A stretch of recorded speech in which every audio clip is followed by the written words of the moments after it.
everybody. How we doing? Oh, you're missing the fun CVS bitching line. Well, now that everybody's here, I can get this out of the way.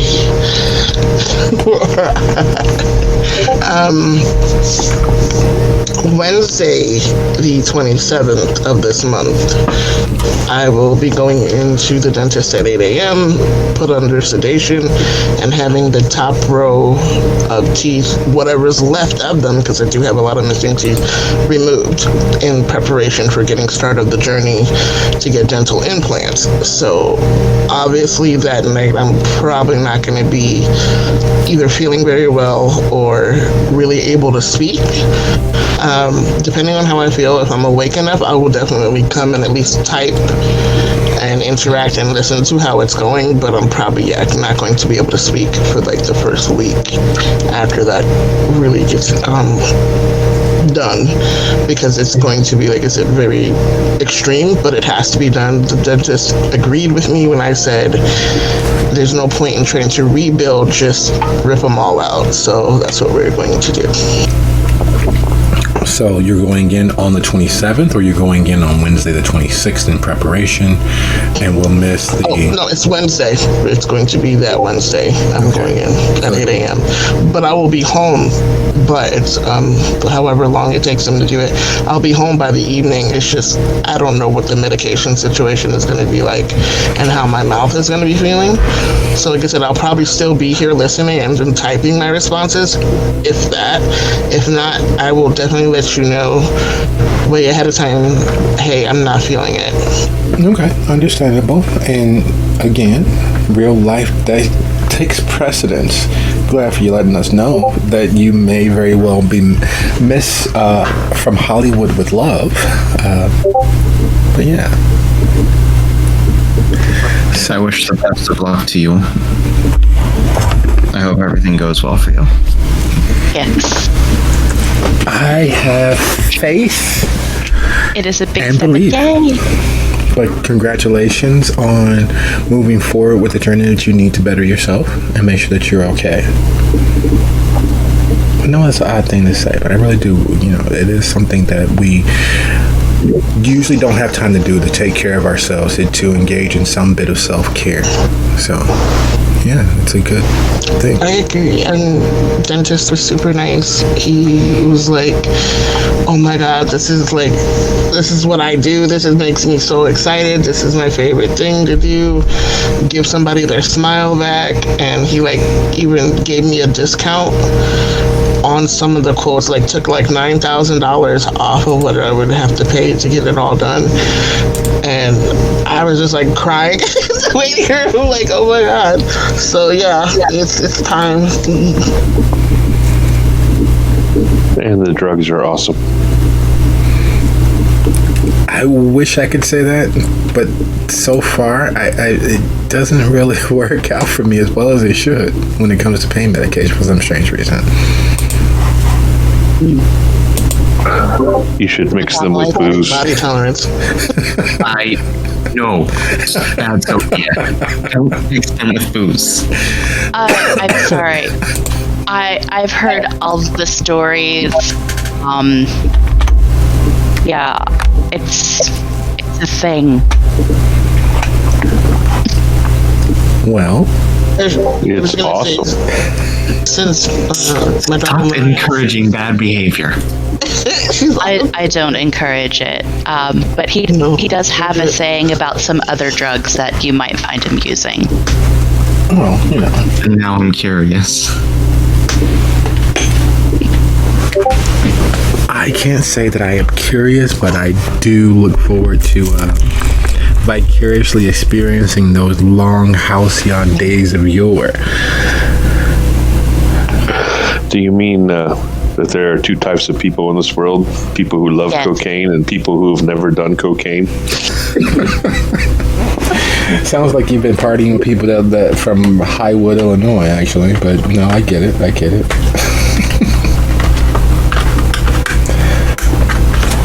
All right, so Ladies and gentlemen, the rock star.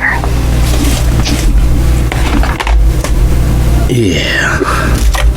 our misspent youths, our wild and wanton days. They had their purpose, I suppose, for every one of us who's had the opportunity to do something recklessly youthful, tempting and daring our immortality. So, I was a bit of a dodo. Never. And forgot to actually put the link up for last week's episode into our little Coterie News and Synopsis. So I finally got that up and do apologize about that. It was actually ready and saved there on YouTube a little earlier, but I just didn't put the link up. I do apologize.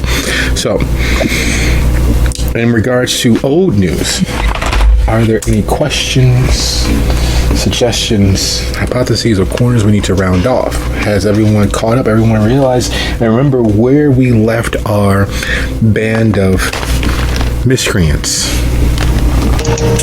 Okay, so what I was gonna ask is, the Balrog is basically stopped and it's crying on the ground as the wolf pack shows up, or like, how is that so? Sounds about what I remember. The best way to envision where we were, the Coterie members gathered in the loose half circle. In the center point, well, closest to the center point, is Victoria, Sophia's ghoul, gun resting in her hand, still nakedly out, but not pointed or aimed at anyone. Just over her right shoulder, mostly ensconced in what little bit of light and falling dust from the battering of the church, is Sophia. Moving forward, almost directly 12 o'clock from where Victoria is, near the center of our focus, we have Miriam being held loosely by Lucio. Her voice coming in lighter, fainter growls than it once was just a few seconds ago. Interspersed with that growling and that abatement of all of that bestial energy is the lilting, stereotypically hyper-realized whisper of the dread pirate Nash.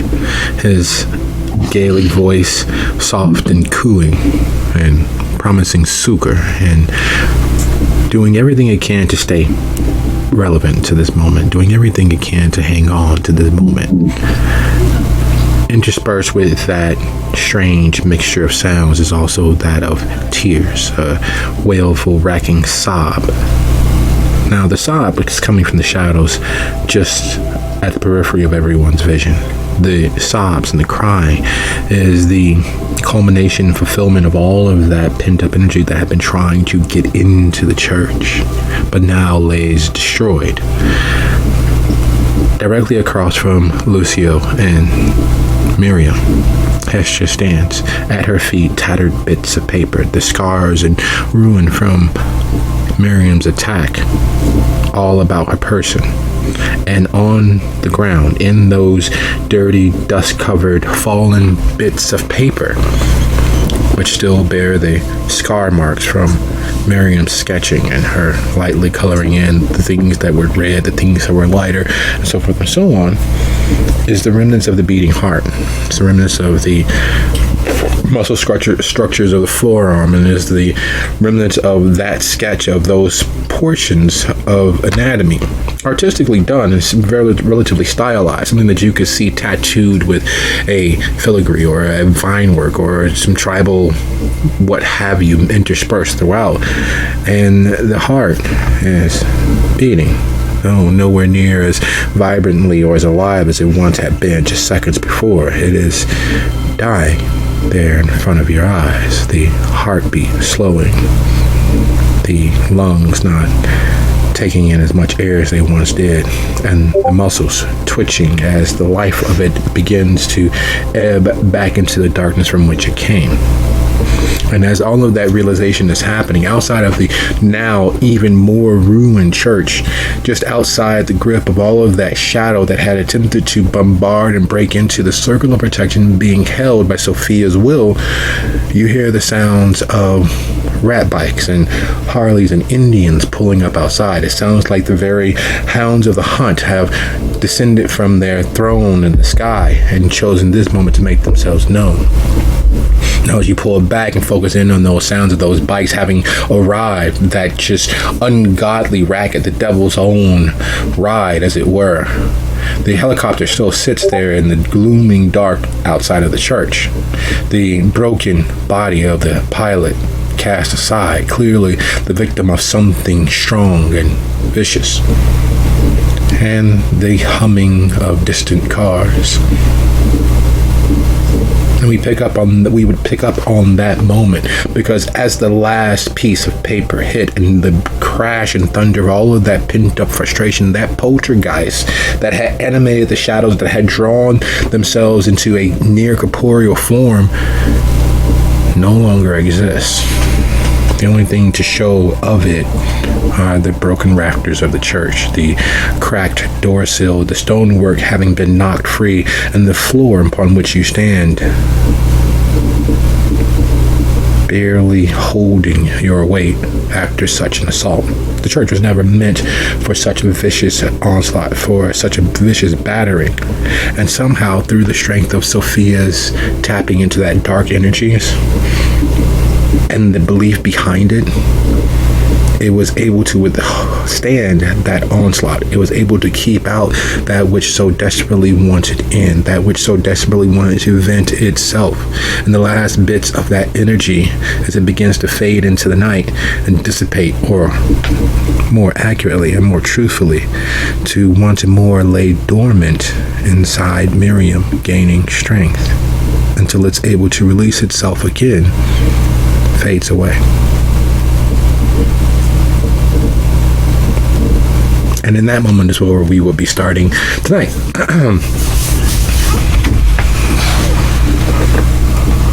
So, questions?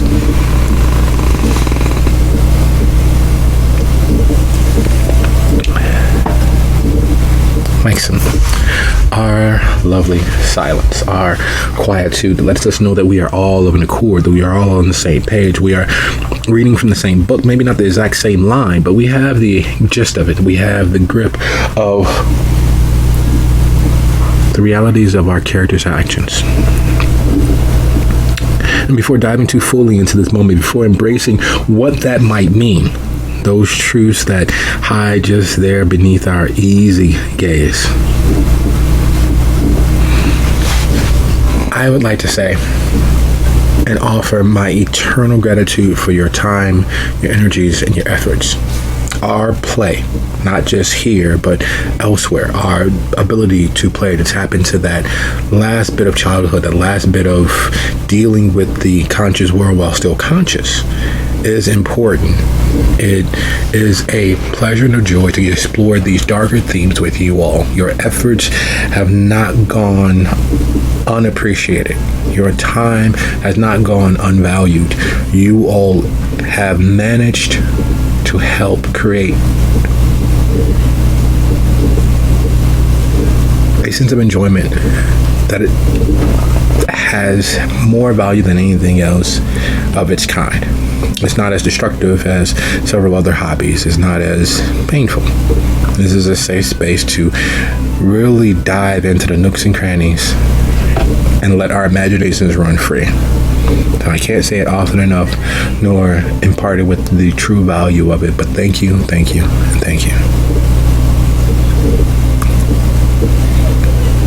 And as such, with no further questions and no further ado thus far, I'd like to say that this is officially Soup City Sins, Season 17, Episode 4. Lucky you.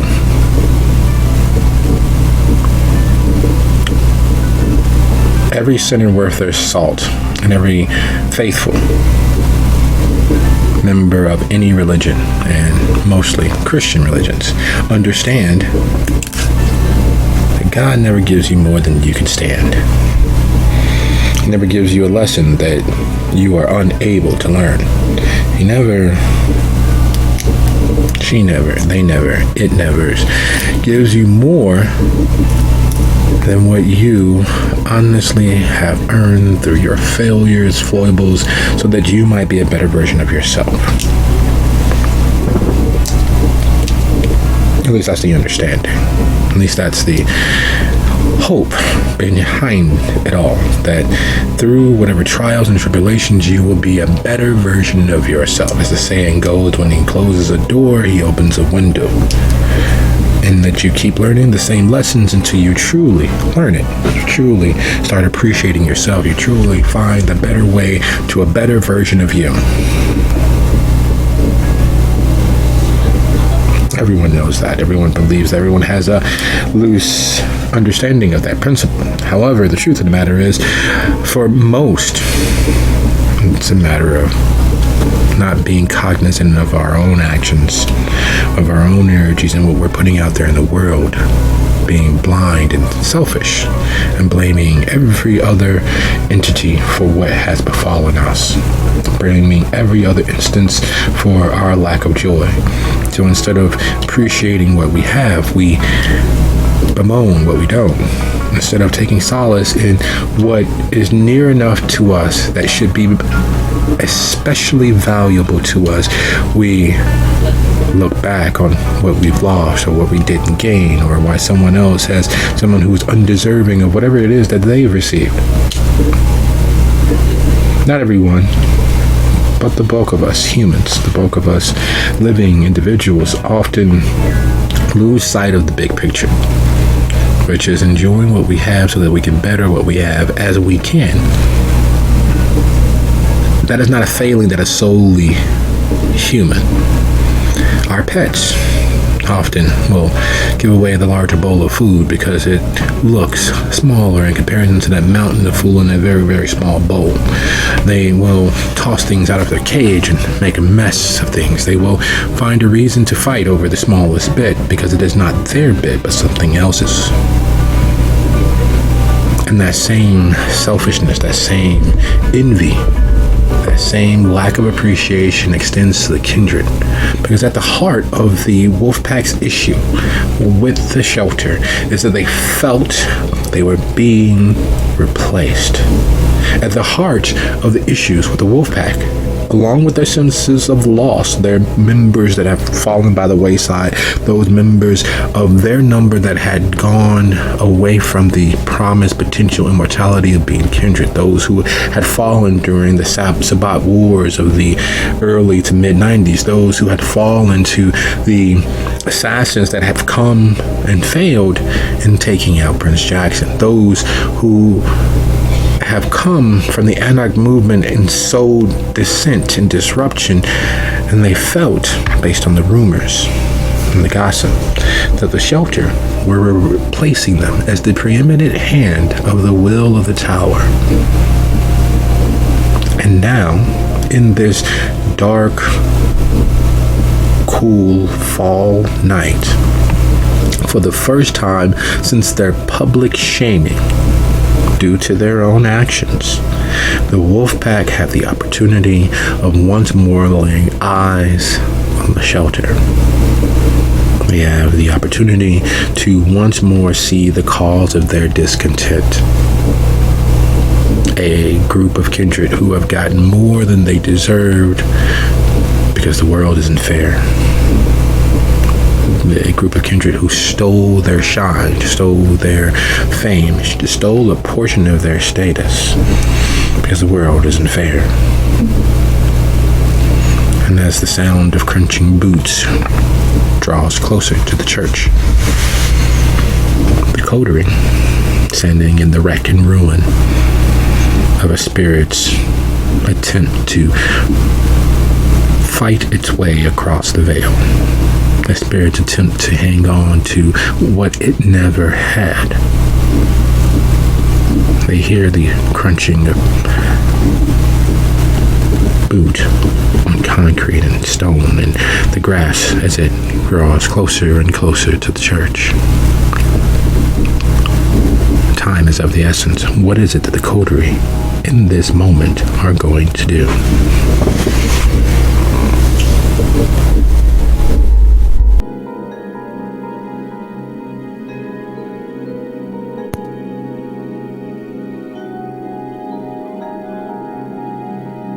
I presume Miriam is just, standing there being held by Lucio, and just, I don't know, crying, struggling, being, generally upset.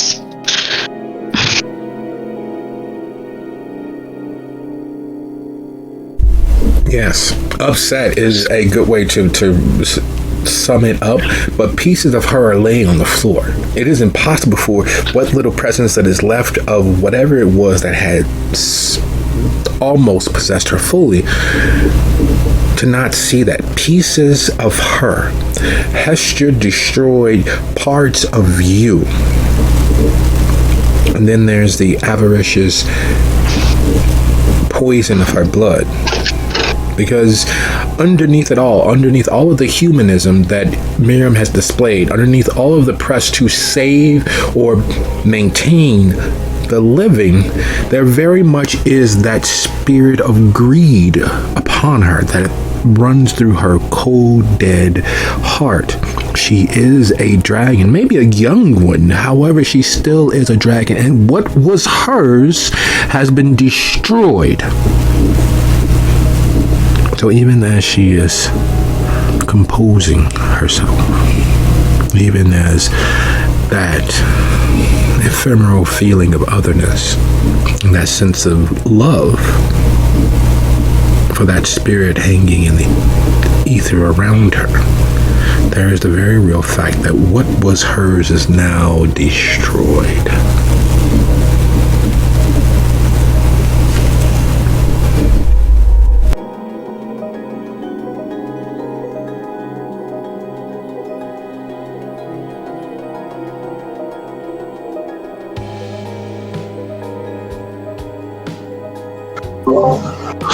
Sophia will nod to her servant to open the door. It takes a moment, far longer than it would have with Silvio, but it is clear that in that moment Victoria's wagering which is of the gathered kindred are most dangerous. Because in this moment with Sophia and Lucio's back to Sophia and Victoria, there still is the threat that Sophia is too close to danger. While there's nothing any longer battering the door, battering the walls, trying to get in, there still is. She just witnessed Miriam lose it. She just witnessed how quickly Hestia moved, and she just witnessed how strong Lucio was to keep Miriam from doing more damage to Hestia. And, well, threat assessment is a learned skill. And it takes her a second, and she nods. Of course, Miss Rossi. But you can clearly see that it is with some small bit of hesitation as she thinks the best course of action is probably to, if not stake them all, make sure that they're far enough away that she can, should they make an out of hand move towards you. And all the same, she moves towards the door, placing her back against the wall nearest the door, holding it open with her foot, keeping an eye on those approaching and those already in presence.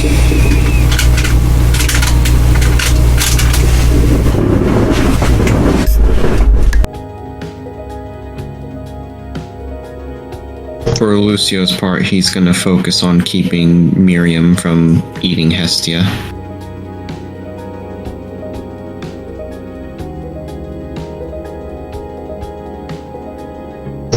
Hess is noticing that the heartbeat has not stopped, and she's looking down at the things at her feet.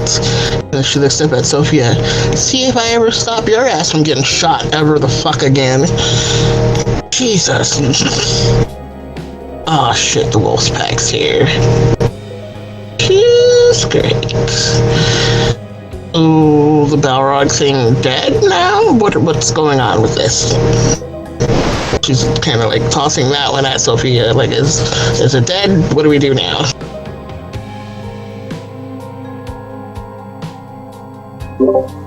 We have opened the door and it has not come in. What do you think?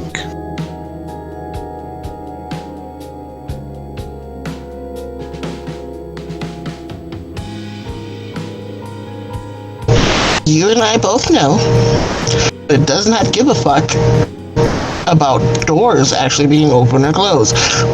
Boundaries and warding don't work that way. Yes, it helps, but it's not the end-all be-all. So that is why I'm asking. But yes, you have certainly pointed out that it has not come in. Thank goodness for that.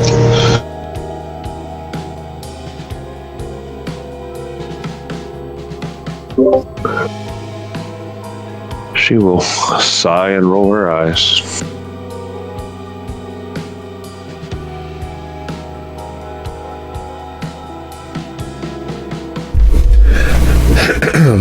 There are certain marquee members of the Wolfpack, certain members who have been around far longer, doing their job of acting as archons and protecting the cities in their path of travel. They wear their road weariness like most would wear a fine suit of clothes. They wear their just over it all like most would put on a hat to go out into the rain. These are kindred who have spent far longer surviving the road than any other kindred has ever thought possible. Unlike Justigars, who have a city from which they hail and they'll travel to a location. Unlike sheriffs, who have a range within a city or the outlying contiguous suburbs of a city to which that they will quickly travel back and forth between. Unlike the established precedents of princes, barons, paeters, and all manner of city hierarchy, the Wolfpack is a wide, far-ranging group of former archons. Their fall from status and grace being one of failure upon failure, and that failure is in they didn't have the wherewithal to at least die with some semblance of speed.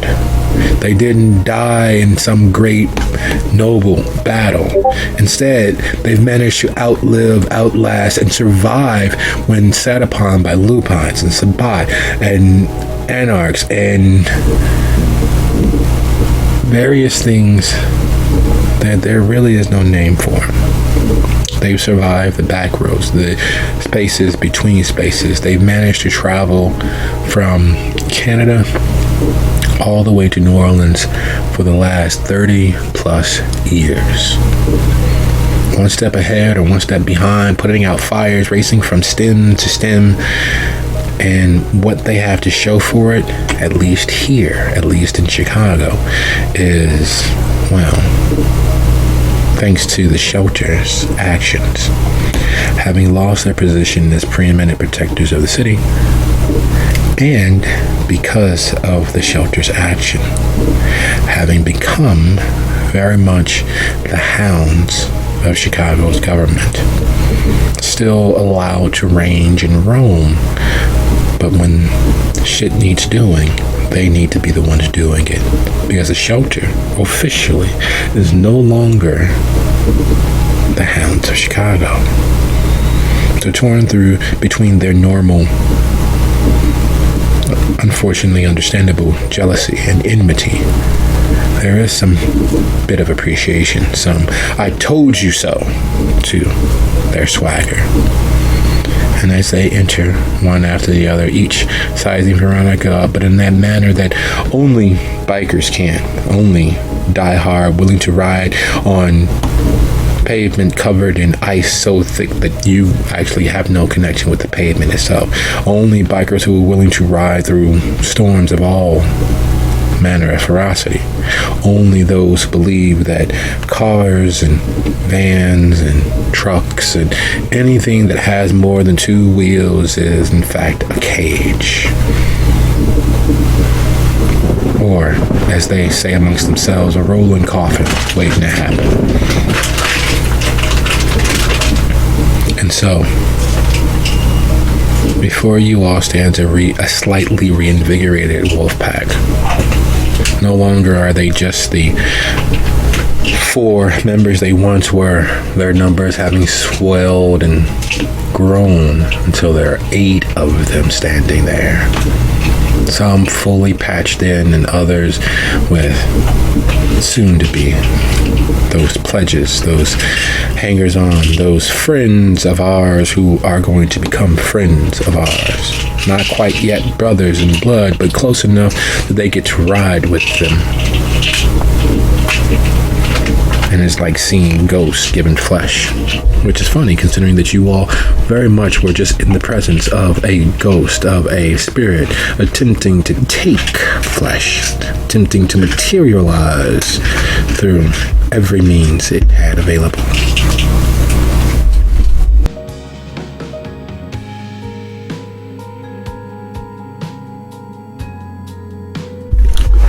So who killed the fucking pilot?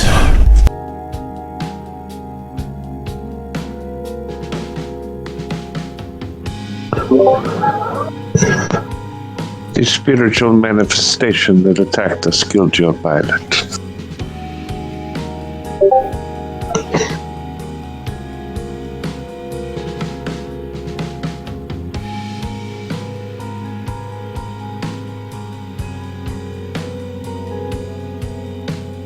There's a knowing look between them, and a consideration of what's being said as they look over everyone who's currently gathered. And it's not a friendly look, but it's not a look of outright hostility. It's a look of, can you believe this shit?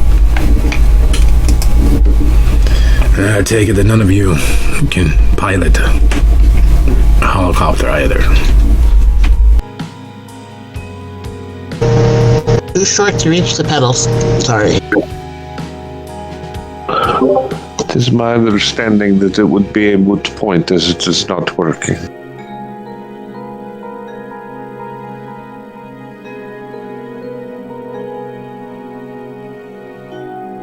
So let me get this straight. You all were set on by spirits that were able to manifest, and they killed your pilot, broke the helicopter, and left you stranded here.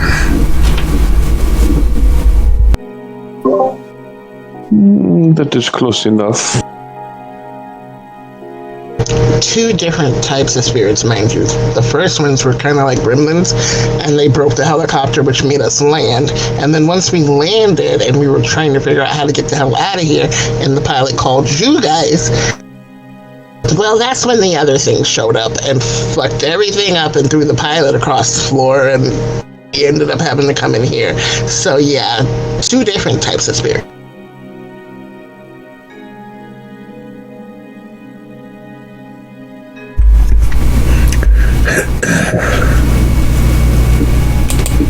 Oh, don't that be all?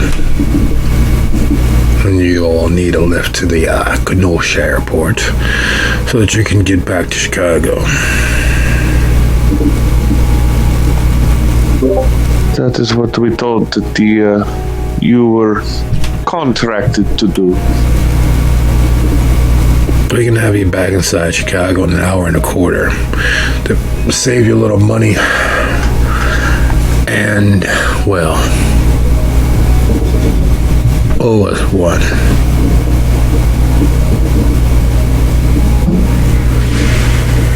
Or we can take you to Coterie Airport and, well, I hate to say that you're gonna be there for a while, but no, I don't fucking hate it. You're gonna be there for a while.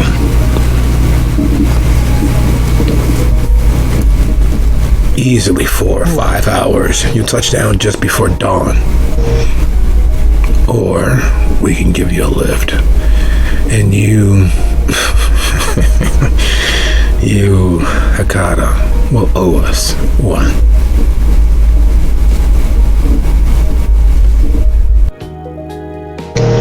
That felt real good to say, huh?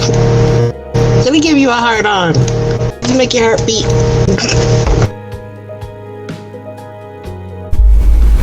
wish I could say no, but it does.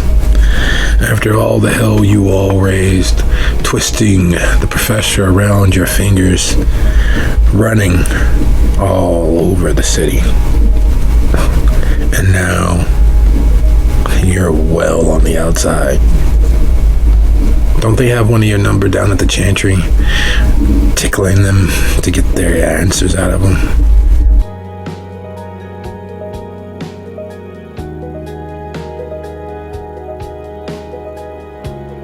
I would like to point out that I have not been a part of any of your past that you have with these people. But I will accept your bark. That is a smart business arrangement. So there's enough of you all and enough of us. We'll send somebody back for the helicopter eventually, but for right now, hopefully you all know how to ride, bitch.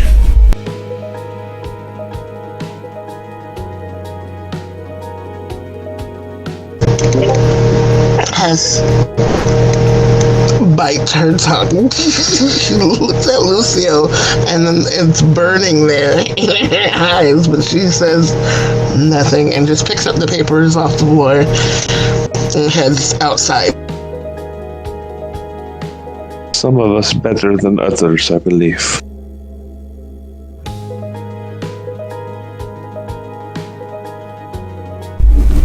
It is funny how kismet, serendipity, fate, whatever name you want to ascribe to the chaos of choice and consequence, of action and reaction, as it exists out there in the world, the energy spectrum that it's on, that affects everything and is affected by everything. How it works out. Because while yes, in an hour and a quarter, and basically an hour and 15 minutes, you all can be from where you are in the middle of godforsaken nowhere and back in the safe, very dangerous climes of Chicago. It's an easy decision to make for most.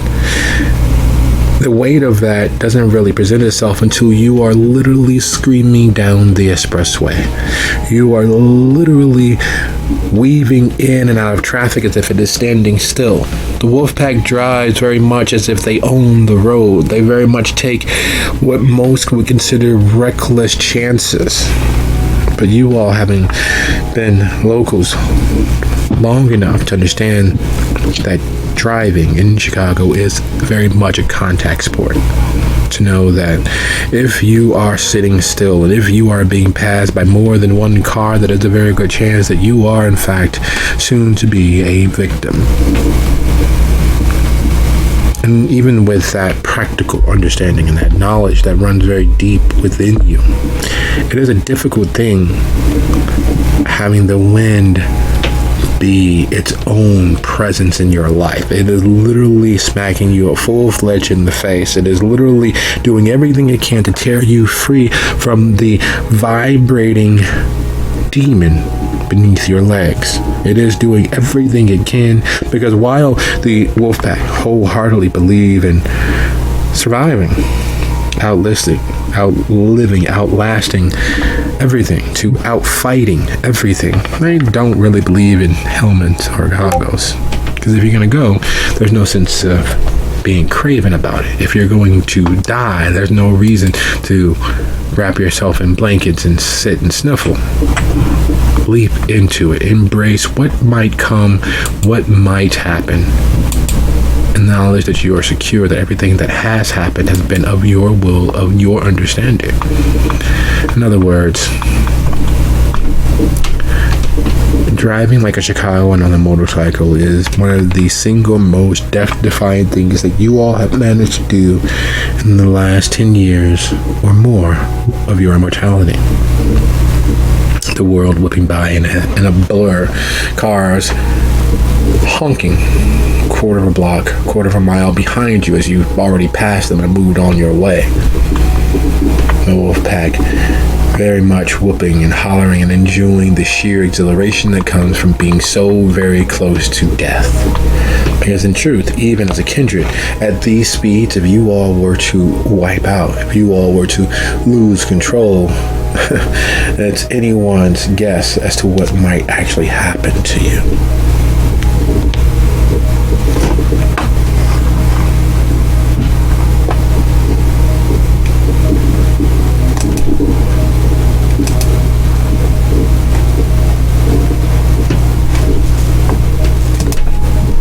I had a weird question. Would clinging of the insect help in this case?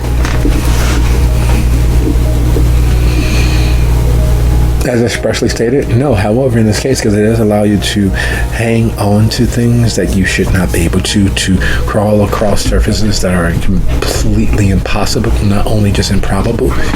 Yes, it would.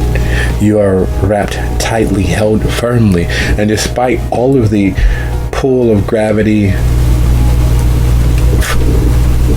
centrifugal force and velocity, you are able to hold fast and know that short of a head-on collision, there's not much that will shake you loose.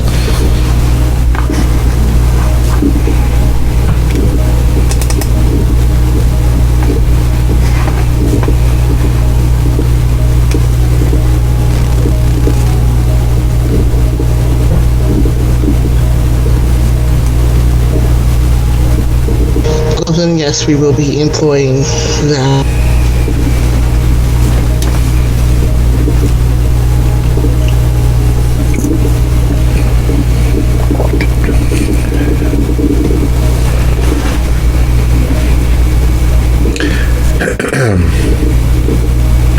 There's something to be said about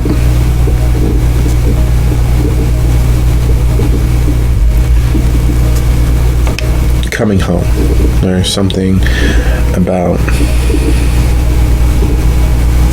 being deposited in front of the shelter. There's something that is ineffably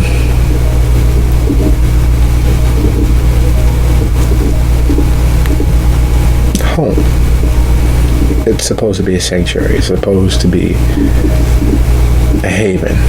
But in this moment, the wind still rifling your hair, still having crawled into places that, well, it normally doesn't get to because of clothing and what have you. There is something that changes how you view the shelter. You've been in places of power quite often in the last few days, in the last few nights. You've been bombarded by energies mundane and extraordinarily supernatural all at once. You have been in the presence of strength that you all have no longer any access to politically. And even with all of those shifting and various energies having worked against you, having bombarded you and tried to kowtow you into owning and understanding how deep the dark well around you all goes, standing here in front of the shelter, having been deposited by the wolf pack, having survived yet another night, the power herein is not so much of an assault. It's almost a welcome. All of those dark, swirling vortexes of energy that spill out, wash over, and massage you.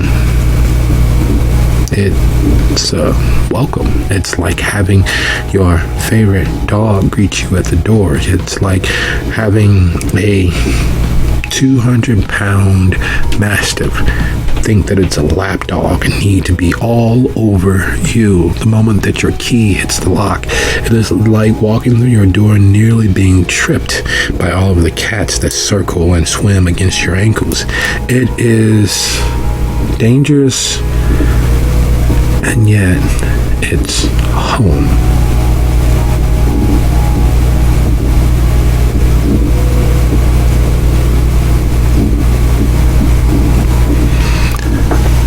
Well, damn, motherfuckers. What took y'all motherfucking ass so goddamn long? Once I knew y'all was coming, you don't actually survive, get back here long enough. I already... Anyway, y'all in for some shit. And he points towards the sky. While there's nothing there except for just another cloudy Chicago night, it is clear that he is able to see or understand something that you all can't. Which means it's time for Lucio to turn on Oblivion Sight. Because that always goes well. Doesn't it just? There's nothing so affirming as staring into the void. Let's make it happen, shall we? Go ahead and roll your wits plus Oblivion.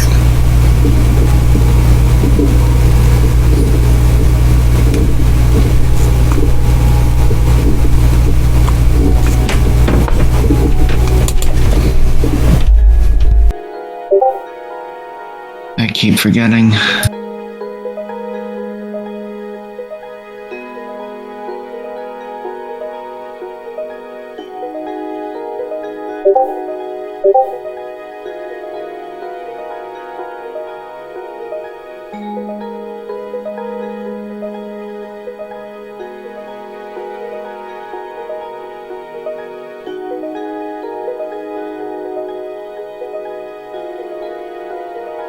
As you all stand on the sidewalk outside of the shelter in front of the main doors, and Lucio's eyes go to that place that seems so much like home for him. It has gotten to the point where staring into his face, you are more surprised when you can see his eyes and when you can in fact see the well of never-ending sorrow that is the land of the dead, which is the heart and beating soul of all of what happens after life as you know it ends, after the physical life escapes. And as he stares up into the night sky, his eyes no longer his eyes, but, well, pits. Is there anything anyone else is doing?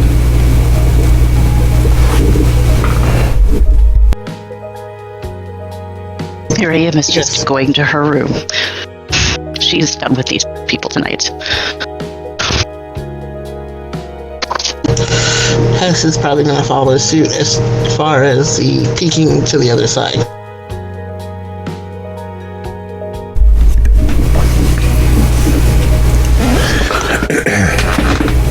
Sophia will have dear sister get them a car. I don't have to wait, Miss Rossi. She takes a half a step away and pulls out Silvio's cell phone and begins dialing. Her gaze watching the sidewalk around you all. There's an unconscious derision in her gaze as she glimpses the shelter. It's almost as if even knowing that part of your father's retinue, she has been forced to sleep in all manner of surroundings, that this is clearly beneath her. And while she is practiced at keeping a relatively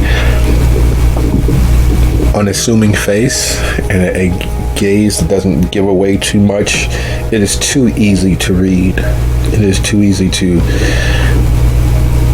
know for what it is.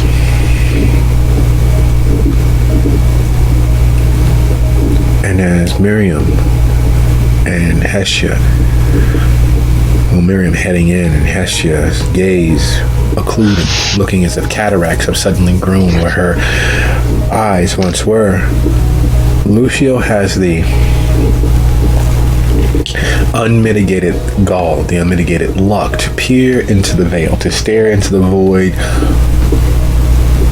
and what he sees is the sky torn open, almost in the twisted mirror of a rainbow, except for instead of brightly lit colors, there are various shades and hues of darkness, each glowing in its own special sort of way. Each line of color, each melding of the prism of the underworld leading off into various different directions. As they meet and bombard the shelter in their energies, it is clear that some things and someone else has found a way to tap into some of that excess energy. And the trick and the real problem with that is, with that amount of energy that exists here in the shelter, even that small little bit, even that small nothing, less than a trickle, a few drops of the stream of power that flows through and around the shelter, massive things can be wrought. You've seen what Sophia can do with a few drops of blood. You've seen what Hestia has managed with a few sips of her own. These few drops, stolen from the flow and the ebb of this particular fount of energy, is enough that you can rewrite someone's entire history. You can make them do whatever you want, literally. You're taking the agency of something or someone with such a magnitude that there is an impossibility of them resisting with the few drips and driblets and drops from what the shelter is. And being able to see into the Shadowlands and see what that energy looks like, you realize that it is, in fact, the essences of several specters and souls flowing in and out of the place. The true essence of what the soul might be, that lingers on and protects the loved ones, or lingers on and punishes the enemies that made their deaths possible. Each small driblet is several hundred lifetimes of some soul's existence, several hundred drops of something's immortality. So while there's no sound, there's no crackling, there's no fission audibly possible, you can hear those whispered voices as they go screaming away, being churned and turned into some form of fossil fuel made of soul stuff. Well, Heshius, whose gaze does not quite pierce the veil, stays in the skin lens and is able to see those invisible, infernal things, watches as the sky is bright with the essences and energies of spirit stuff, the specters, the souls, the spirits that abound in Chicago, because in Chicago, like nearly every major city, is built upon the bones of the past. It is built upon the life's blood of the city itself, the city that once was.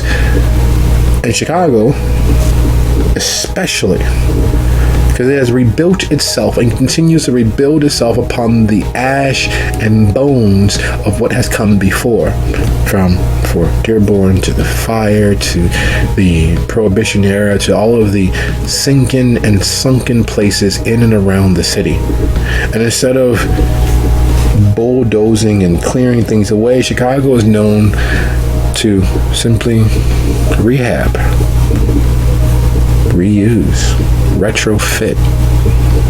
So in many of the older places, such as Rogers Park, which was at one point its own city, in the places such as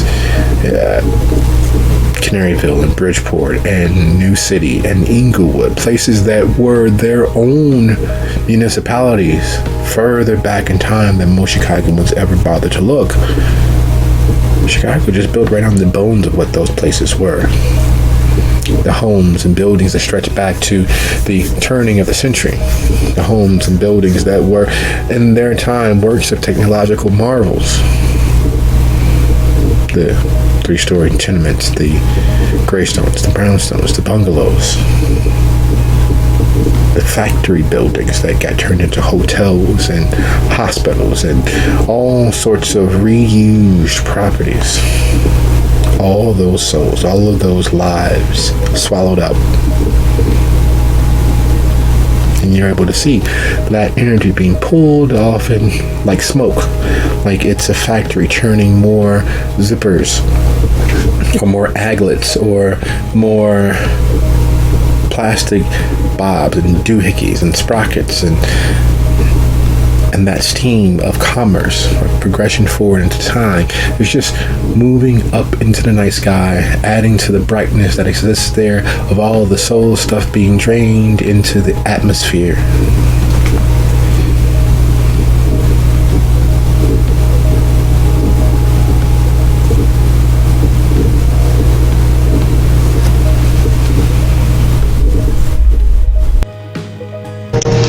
Is it possible to kind of recognize the energy that's pulling it away, or is that something that would be like have to be worked towards or discovered more into? And not for the first time, but for the first time in a very, very long time, the lack of a finder, of a dowser, of a diviner bites Hestia in the ass, because the thought that runs through her mind is, yeah, we can find that in. Fuck, no, we can't. We don't have our bloodhound. We don't have a diviner who's attuned to such things any longer.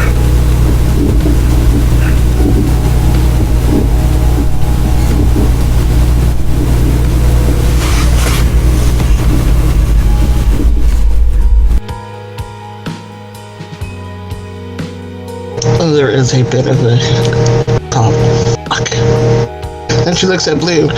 Okay, so I take it you know who's doing this or have a good guess. Care to share that knowledge? The fuck you think I am, a goddamn snitch? I would never, ever say that some criminal mastermind of potentially Italian descendancy was stealing energy and was why they were keeping you away to further themselves and better themselves and try to undo some of the damage that you all did to them. I would never say anything like that. I would never be a snitch. After all, a deal's a deal, motherfucker.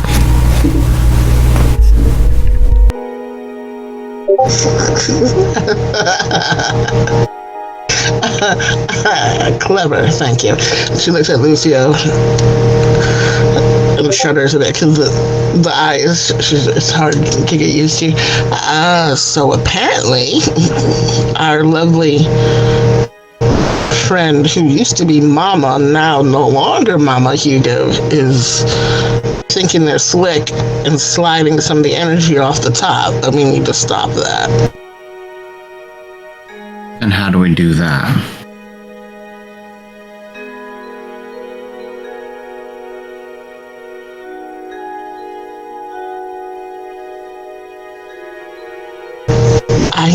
My favorite way to handle it would be for him to not exist anymore. And we already sort of tried that, but then we didn't really try that. So we might want to try that.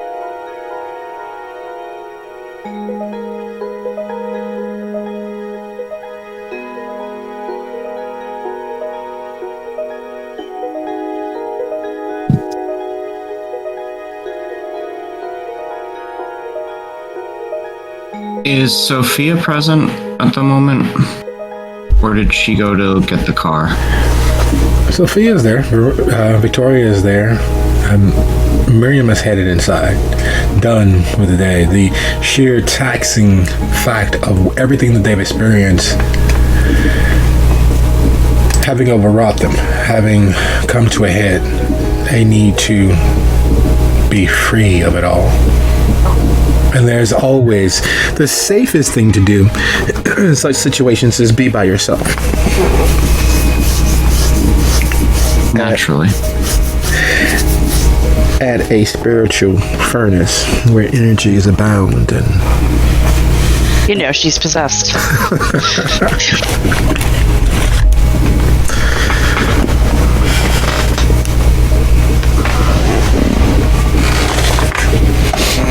In that case, Lucio will just say, well, we know where he is, approximately, and we were planning to head there anyway.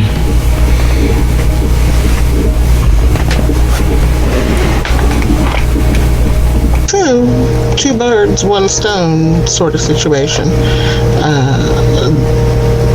The thing is, do we go get Miriam? Do we handle that whole I'm mad at you, you just ripped up my paper thing? Like, it's tiring. But we shouldn't split up, I don't think. So I don't think that's ever a good idea, so yes, let's try and deal with that. But she was okay. I was trying to save her life, and she tried to kill me.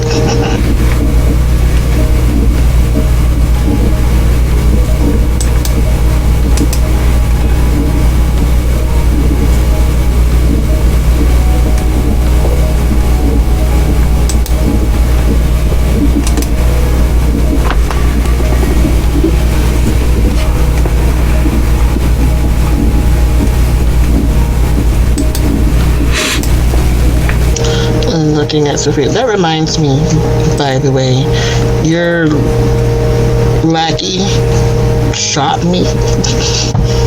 And if it happens again, I don't know what I'm going to do about it, but I'll figure it the fuck out. Perhaps if we had taken it more seriously when I said we should get rid of the fucking paper, it would not have occurred at all. I was on your side with that before we left the basement. I wanted to get rid of that fucking piece of paper. But Miriam, being Miriam, did not want to let go of her paperwork. And it was the lesser of two evils at that very moment, which turned into the bigger of two evils later on. Well, by all means, the next time that we are in the imminent peril, I will do nothing to stop it.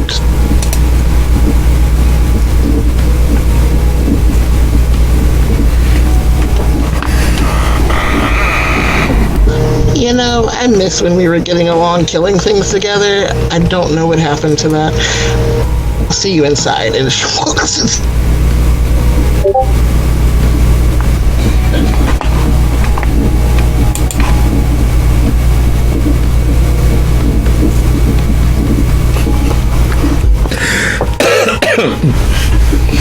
Here's the thing.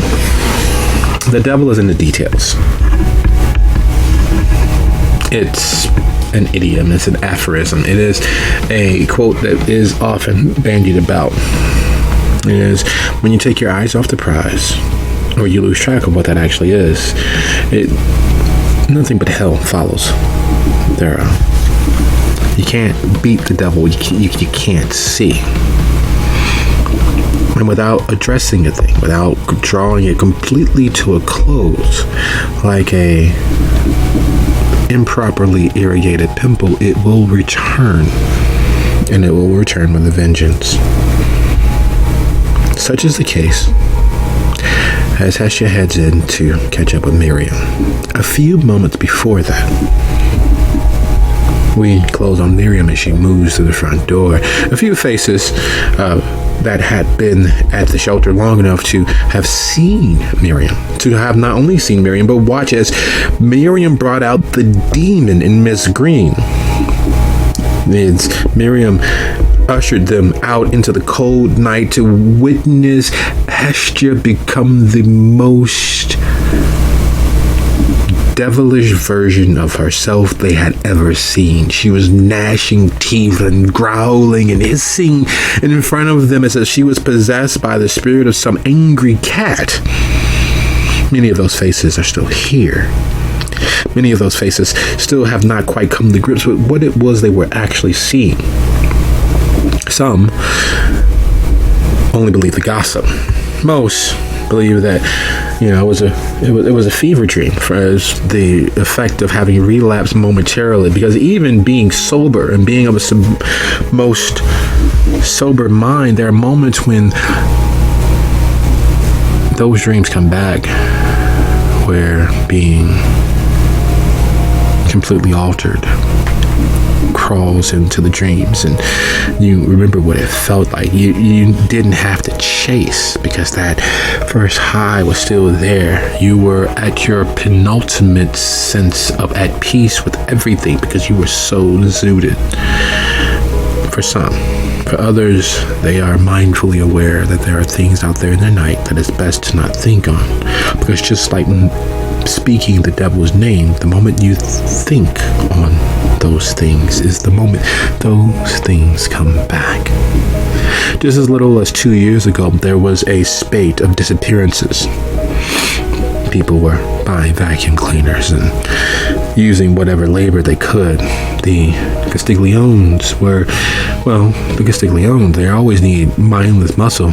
St. Jerome's was always good for a meal. The shelter, while being safe and secure, wasn't quite what it is now. The faculties, the administration were doing their best, but, there's only so much you could do with so many people. And so things fell by the wayside. People got lost.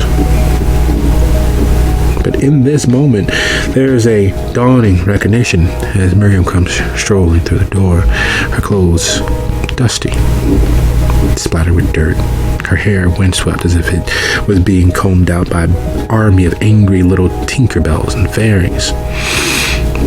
And the look on her face is not one of pleasure. It's one of, well, there's really no other way to put it, as if she's been crying herself to sleep for several years. Her tinged skin, where the tracks of her tears met her jawline, still present. Not bright and glaring, not a bright neon sign, but still there for those who are wary enough to understand what that might mean. And she storms through.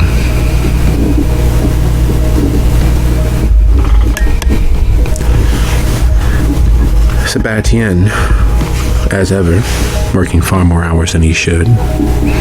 Sebastien always willing to help.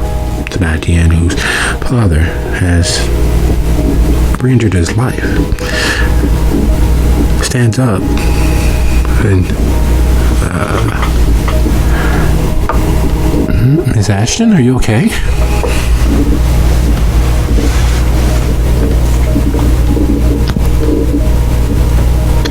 It's been a long night. I just want to go to sleep. I understand, but the women's dorm we're actually at capacity for the first time in a few months. Because while he recognizes you, he doesn't realize that you have your own suite inside the Haven. I have my own apartment upstairs. It's fine. So Edgar was right. There are people living in the abandoned hospital behind us? Just a few of us. Oh. Mostly those of us you see all the time. Oh. Okay. How do you get in?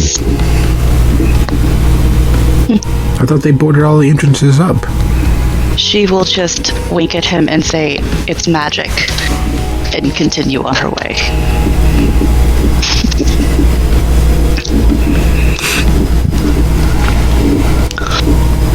With the staff being depleted as it is, with the volume being as high as it is, the office is usually empty, mainly because everyone is doing double and triple and sometimes quadruple duty. So making your way to the office, it is, as per expected, empty. Meaning you can get through the office, through the hidden doorway into the Haven proper without being noticed by anyone. But in the doing, you see, you feel the slight twirl out of the corner of your eye. You feel a tugging on your unbeating heart as you know that the first chords are striking up. And while you don't hear the voice, you don't hear the Irish notes, you don't hear him, you can feel his words. Coterie.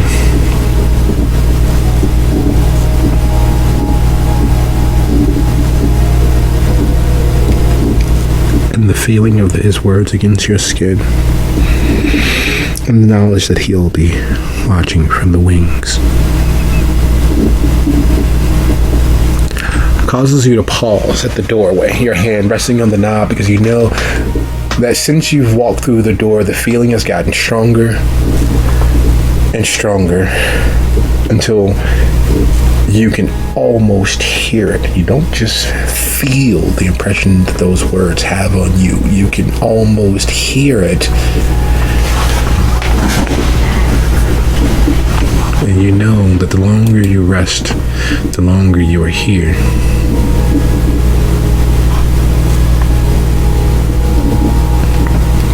The stronger it will become.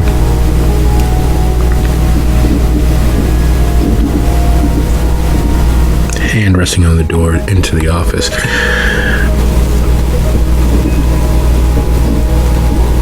And Hestia is over your shoulder. You know it's her. Even windswept as you both are, even as haggard as you both are, the scent of Hestia, the feel of her presence is impossible to forget. It is impossible to not know.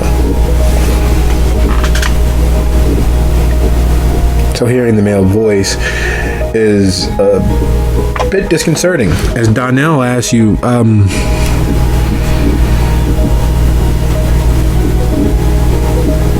Miriam, where's my sister? You will just step to the side.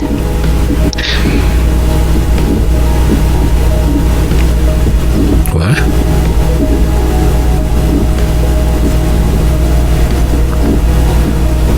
His look of amusement is clear. Hearing Donnell's voice after all of these weeks of gallivanting around the city and around the outlying areas, it's a small touch of home, because you know he's one of the few that you've met that actually cares as much as they say. It's not a political stunt. He gains nothing from it. In fact, if he applied his skill at management anywhere else in the world, he would at least be wealthy. He may not be rich, he may not be famous, but he would at least be wealthy. Here, he lives at his father's house, and he works here more hours than he should. And, well, to be perfectly honest, $35,000 a year is just enough to understand how little it actually is. And he happily does so. He pours hour after hour into this place, into helping those less fortunate than he, and speaking for those who have no voice. And as he stands there, very much reminiscent to your initial idea as to who and what Hestia was or is, it is hard not to feel her presence about him and the place as a whole.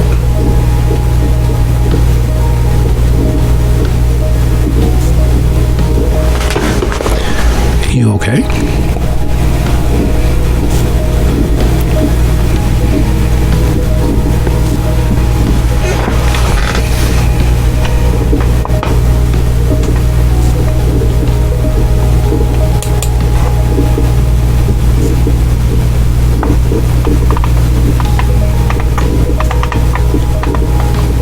It's just been a long night.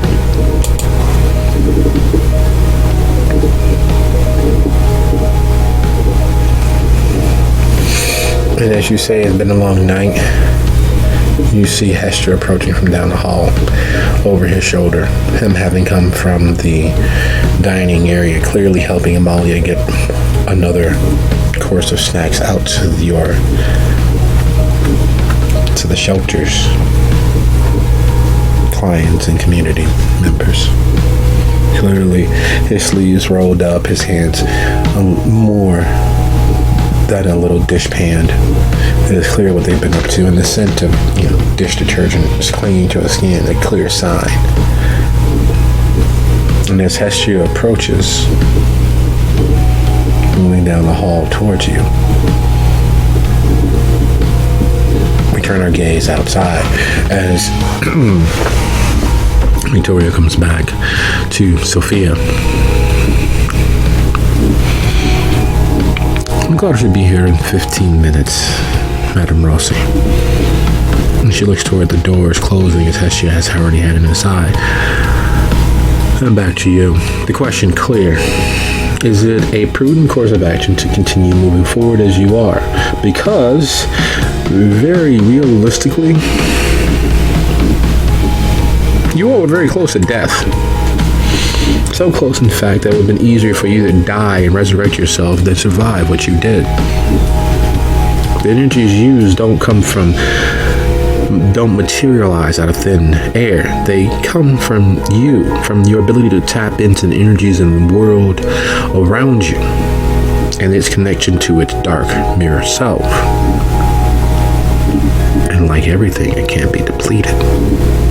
And like everything, it is a gamble of sorts. No matter how high your mastery is, there's always something or someone with a higher mastery. No matter how skillful you are, there's someone who has reason or luck on their side to be a little more skillful. And that is the question sitting there in her gaze. Is it a prudent course of actions?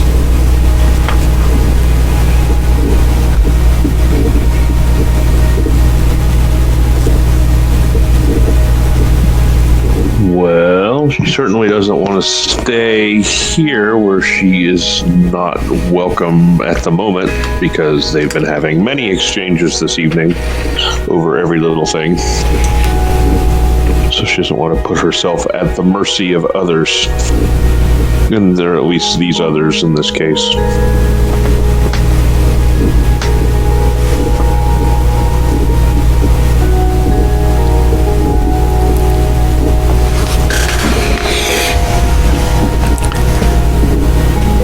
There is something that we have the opportunity to speak on, if I might.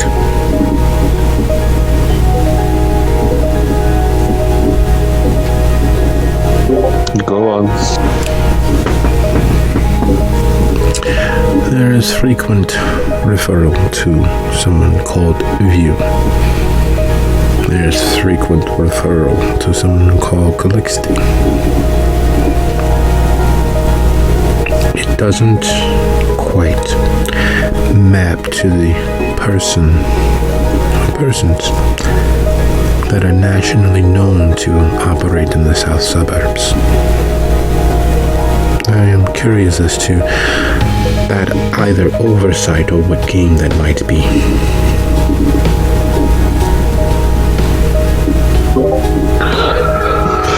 I am not sure in what capacity they have been mentioned or what you have heard, but I do know that there was an accident, and only one of them is still alive.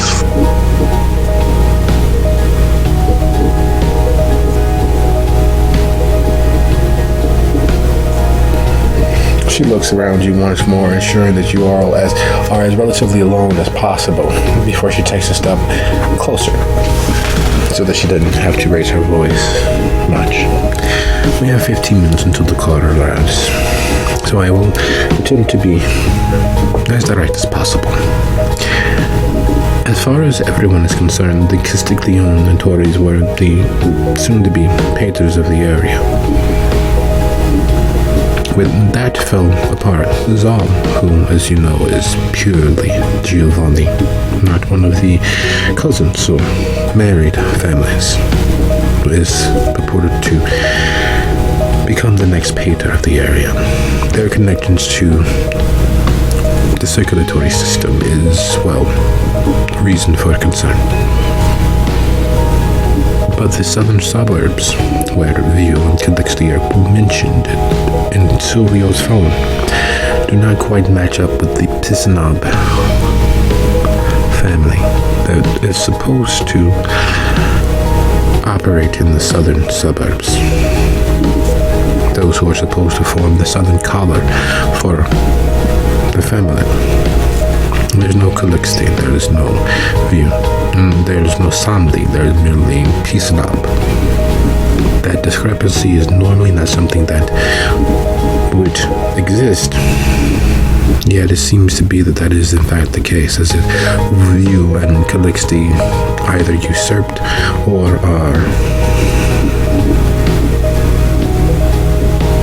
figureheads instead of true powers.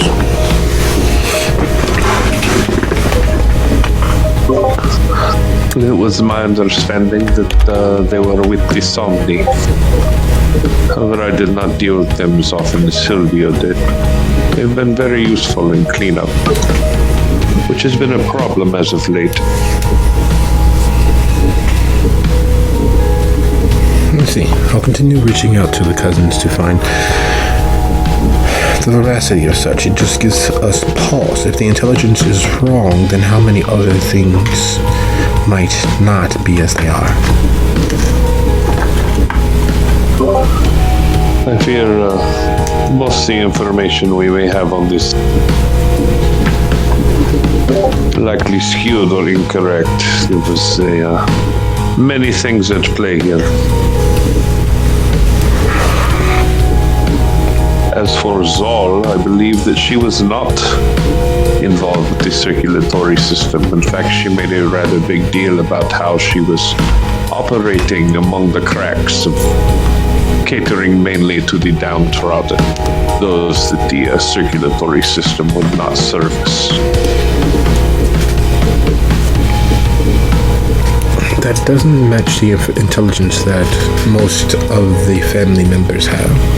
I believe that the lady doth protest too much and is merely a smokescreen for her connection to the actual circulatory system. That is the belief. That is the reason for her support.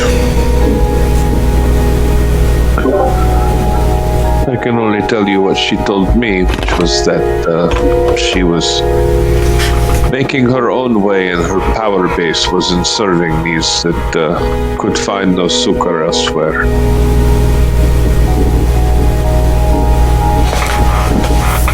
Notice you're standing far enough away where a private conversation is possible between Sophia and Victoria. However, the mention of circulatory system has several individuals that you are watching that are no longer on this side of the veil pause and focus in on whatever is being said between Sophia and Victoria. Watching the world go by as you are wont to do, as your eyes and understanding of the other side of the veil have allowed. Most spirits have their own things to worry about. Most specters go on oftentimes acting out the cause of their own deaths endlessly until something of import to them crosses their path. And even with the souls being pulled off, even with the souls being siphoned, there are still enough spirits in and around this area that it is rife. It is, lousy with the no longer corporeal. Them pausing and looking towards Sophia and Victoria or trying to draw close very much does catch Lucio's attention.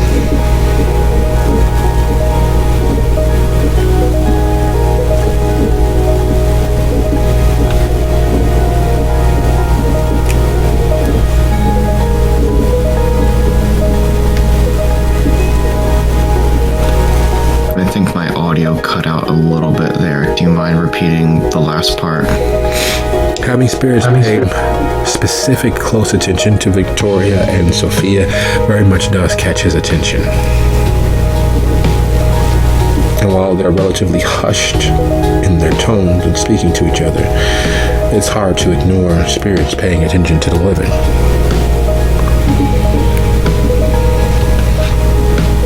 Lucio doesn't bother saying anything because he would expect Sophia, being the expert in this, to already be aware of it, so it's pointless to point it out.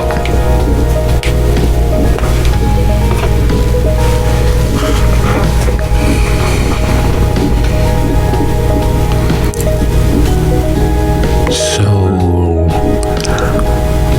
I hate to sound like a motherfucking dead horse, but you looking to find a place for me to rest my heels? I think that I deserve that after all. You know what I mean, motherfucker? What kind of place are you looking for? Do you have a preference? Well, hell yeah, I got a motherfucking preference. Something with shag carpet, with furniture so soft that you don't need to wrap it in plastic. Some place that I can get a lot of poon. Now, of course, I can't really get no poon, but some place where others feel comfortable getting some, and it would make it all the better for me. Don't you know? I thought we had an understanding, or was that all fake as well? You sacrificing me to help your friend who dead than a motherfucker? How would you? I'm not gonna ask. Okay, so.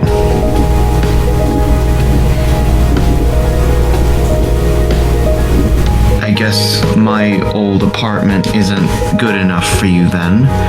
So. I wouldn't know. Now, would I, motherfucker? With your cheap ass furniture that you had in that place, you gotta rent it out to somebody who knows what they doing, get some style in that motherfucker, and it'd be fine, I suppose. It's not that far from the lake, so after all, even being that far fucking south, it'd be mostly okay. I ain't gotta worry about the bulls no more, considering they can't do shit to me anyway. You know what? It's a plan. I'll stick you at my old apartment, rent out someone who matches your style, and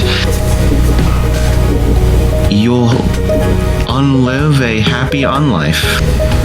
How's that sound? That sounds like a motherfucking promise that you made before. Now, until you get to doing what you said you gonna get done, we just, flapping our motherfucking gums, don't you think? I think that's something you should probably focus on. Maybe light a fire underneath yourself, get that shit done right now. After all, commerce don't sleep, baby. Money's always being made, always being traded.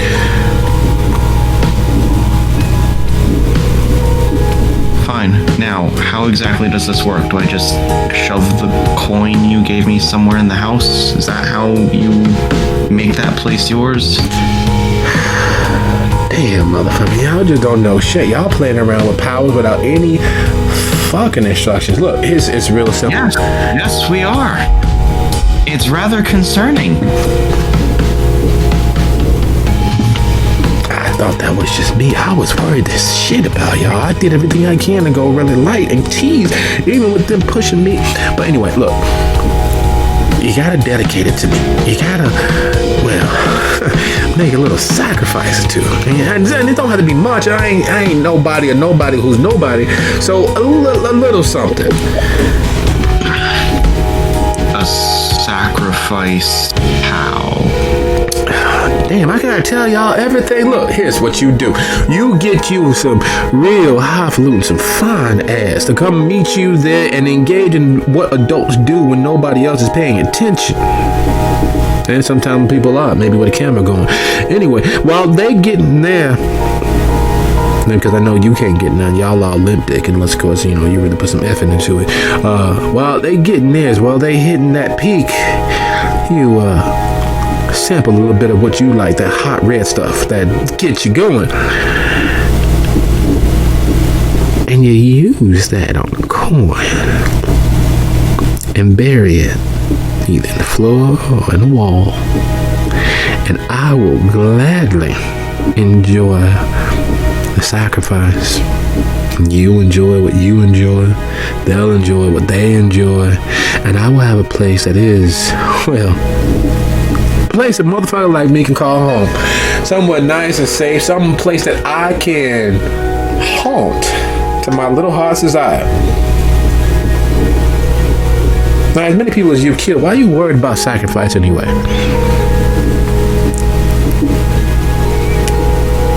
At this point, I'm wondering why myself.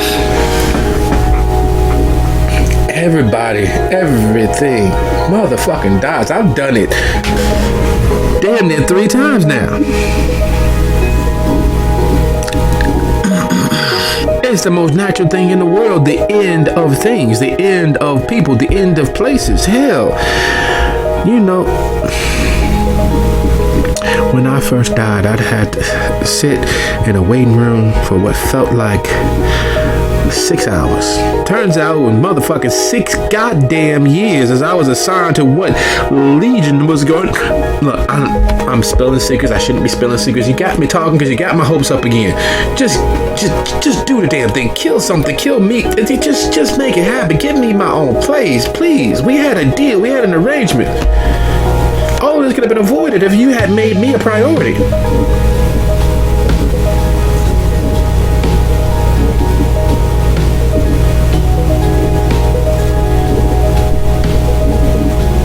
As the Lucio's old haven from the shelter?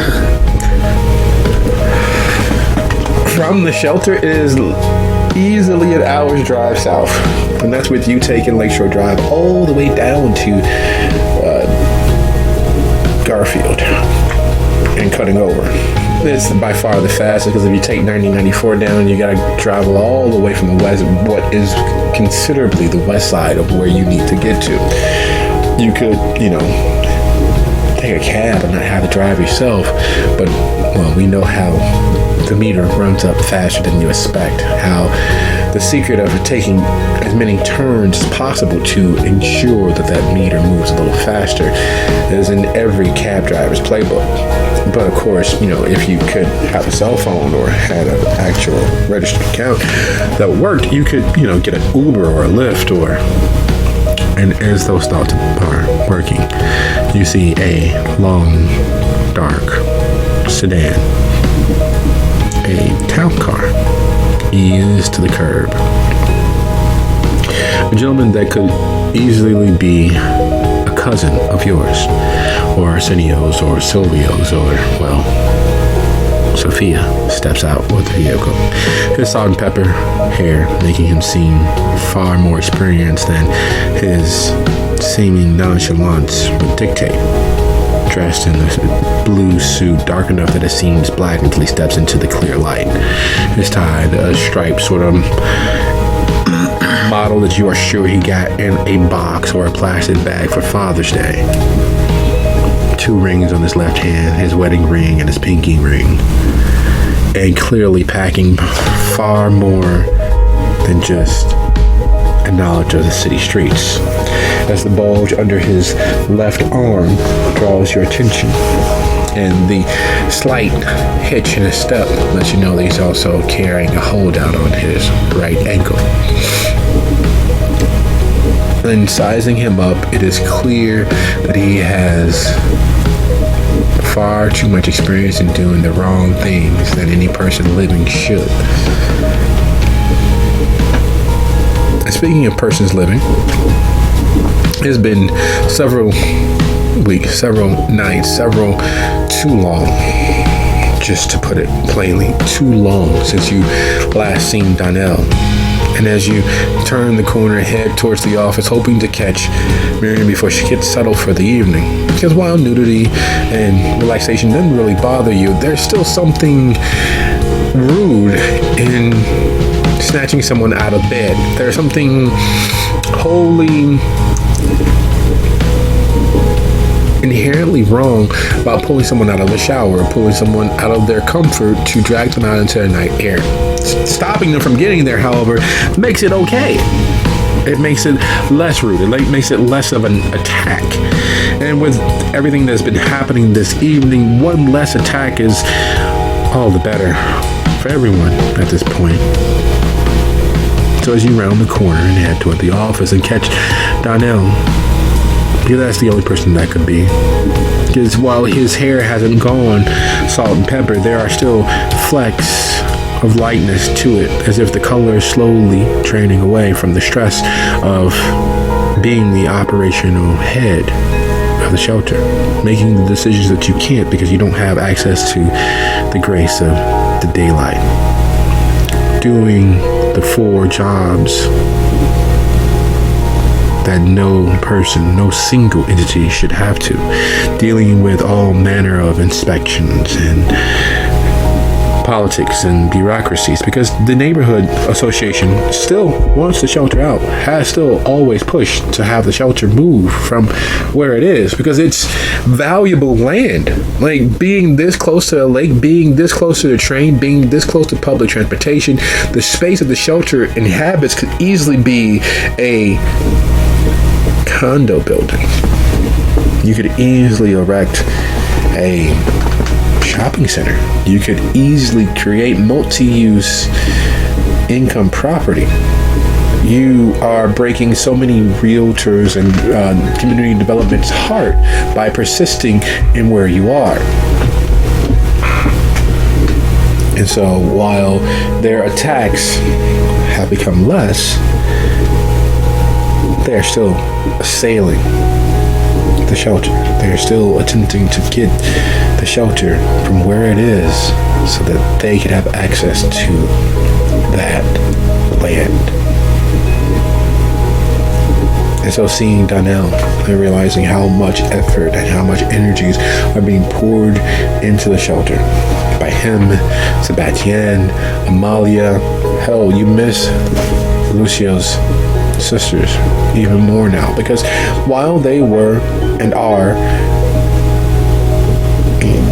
allies, that is a popular saying amongst the young these days, and while they are activists, and while they really are as scatterbrained as you would expect a young, soon-to-be adult to be, with so many passions, they are a help. They were a help. They put in more hours than you would expect from any person who wasn't invested. They all but lived at the shelter when they could. Between classes, between parties, they were always there. Even, you know, from personal experience, something as small as an honest, caring conversation can make all the difference in the world. And seeing him talk to Miriam, his shoulders sat, his back, despite all the weight that they are all carrying, surprisingly strong. You see not just Donnell, but you see the man who could have been, and you are sure somewhere out there in the multiverse of possibilities, was your husband, was the one true love of your life, the person who was willing to allow you to be lost to them with the hope that it would have made you happy, wanting nothing of you except for your best for you.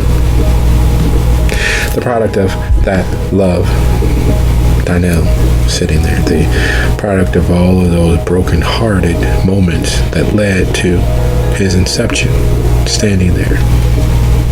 Donnell would not exist if not for you dying. Donnell wouldn't exist as he is if not for you having broken a good man's heart.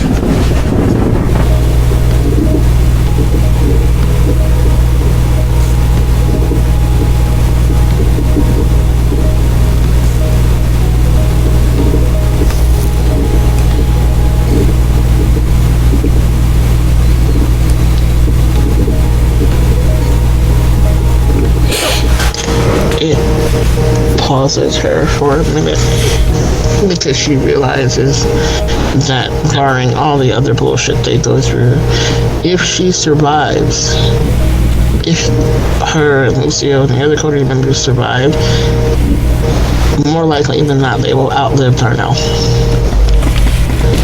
And that is almost like a punch to the gut.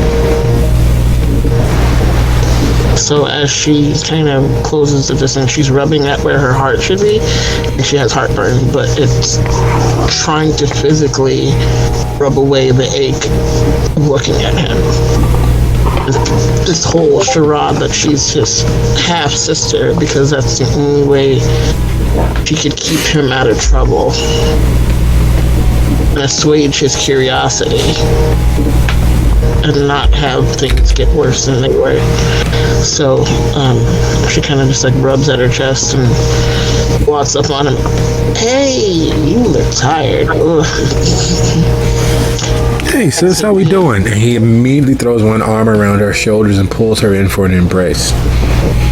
The sheer care and appreciation that you are there, ignoring all the signs that you have come through a storm of filth, emotional and physical, ignoring the very wildness that clings to both you and Miriam.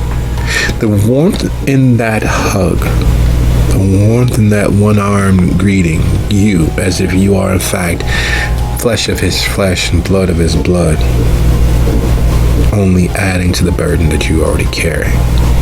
Because the only reason why he is still lingering in this moment is clearly because he cares after not just the members of the shelter, not just the shelter community, not just the forgotten, but he cares for people.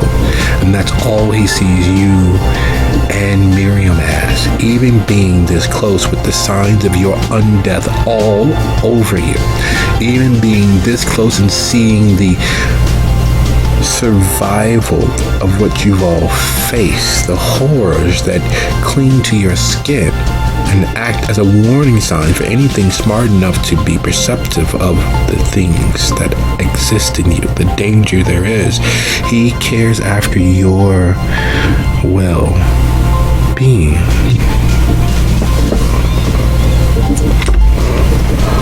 I was just checking in with Miriam here. She clearly from the office, but you guys look like you've been through hell. Is everything okay?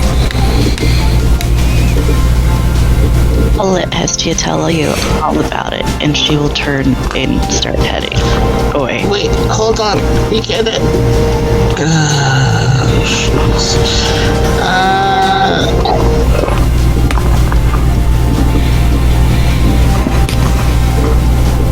What happened? You okay?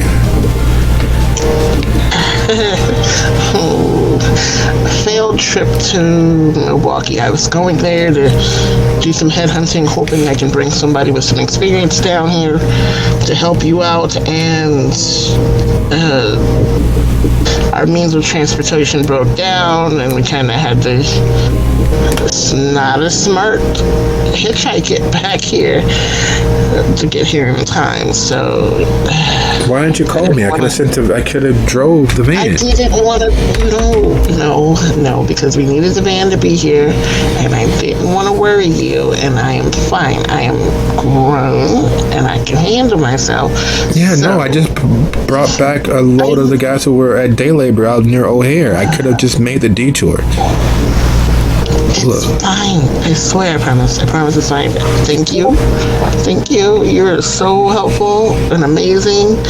I don't think you get told that enough often, but you are like hero level brother. But we were fine. We had a way to get back, and we are back here, and I need to go take a shower and get everybody settled, but I might duck back out again because I need to go handle something downtown.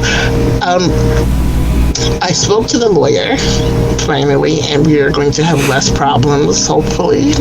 So they're going to handle that, and if there are other questions, I will leave you his number, and you should be able to ask him for help with certain things, like these whole neighborhood people that are trying to get us to leave. He wants us here. He is proud that we're here, so he will help. Okay. That's funny. You're the second person to say that tonight.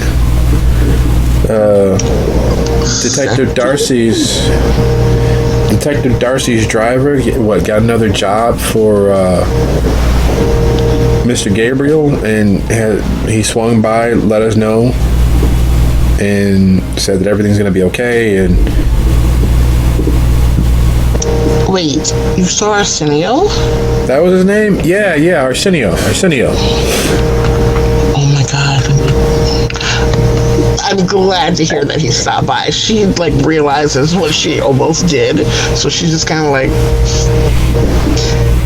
that's amazing news. I am so glad to hear that. But yes, so I'm glad he reiterated what I told you, because he already said it. So yes, things are hopefully going to get better soon. I just got to run an errand. But in the meantime, I got to go stop Miriam. So don't worry about it. We're working on things. And she hugs him. And before he could say anything else, she tries to head towards the office and catch up with Miriam.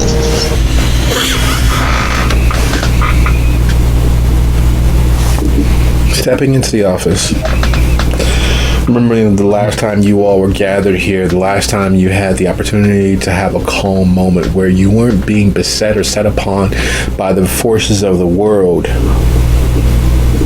does nothing for that pressing weight of a presence growing within you. as if a sleeping baby that you were trying to transport into the house woke up the moment that the night air hit it, as if it was sleeping, which it had fallen asleep just before you got home, and you're praying that you can get it from the car to its bed without stirring it, because you know that second wind is a very real thing in a child that age. But unfortunately, it begins to rouse that presence within you.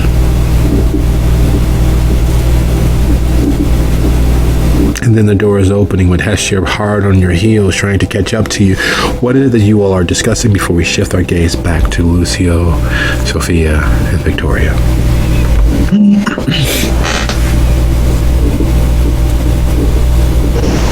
Okay, you're never gonna forgive me, and that's fine. I can handle that. I can take it. I'm the bad guy.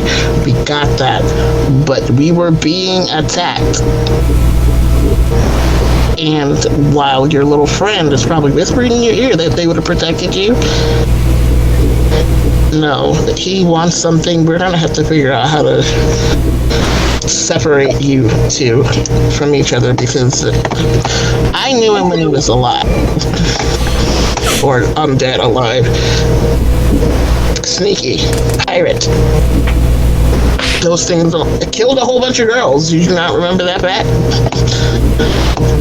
I recall. And he wants to haunt you.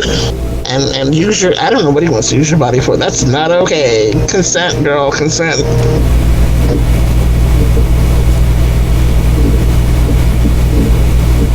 I have thoughts.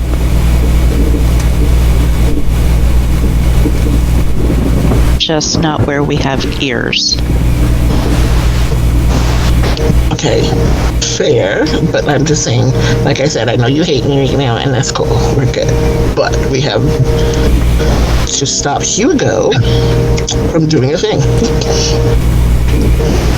And Arsenio's still alive. I found that out. Who?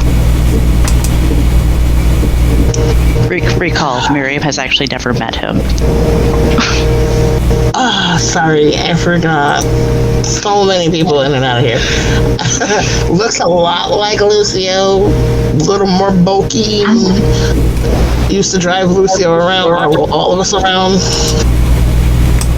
Does this have anything to do with his sisters? Yeah, that too.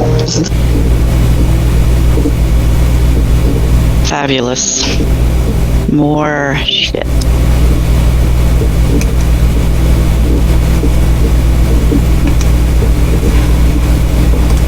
He's very clearly over it.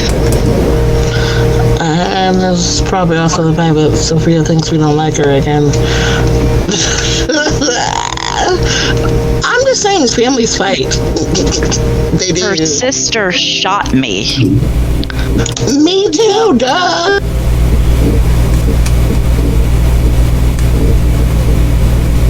Shot me trying to save you from getting shot again. So I'm right there with you, girl. We get it. I understand.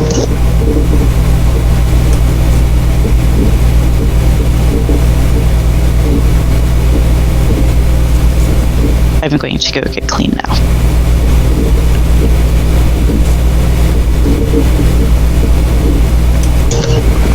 But it's not a no, right? We're still gonna go do the thing? I'm going to go get clean now.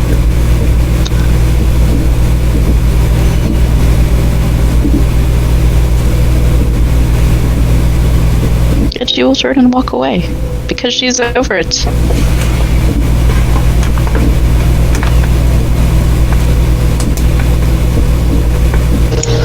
That leaves Hess at a bit of a I don't know what to do right now, because she wants to go running back out and tell Lucio about the Arsenio thing, but then she also wants to follow me but not leave her alone right now. But yeah, it's kind of a which way do I go?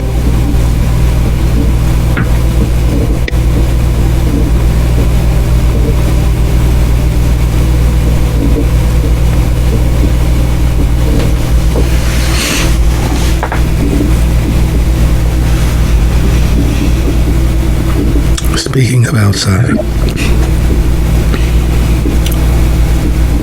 there's a misunderstanding as to what the truth is in an objective sort of way. And it's solely based on perception. It's solely based on a individual focus.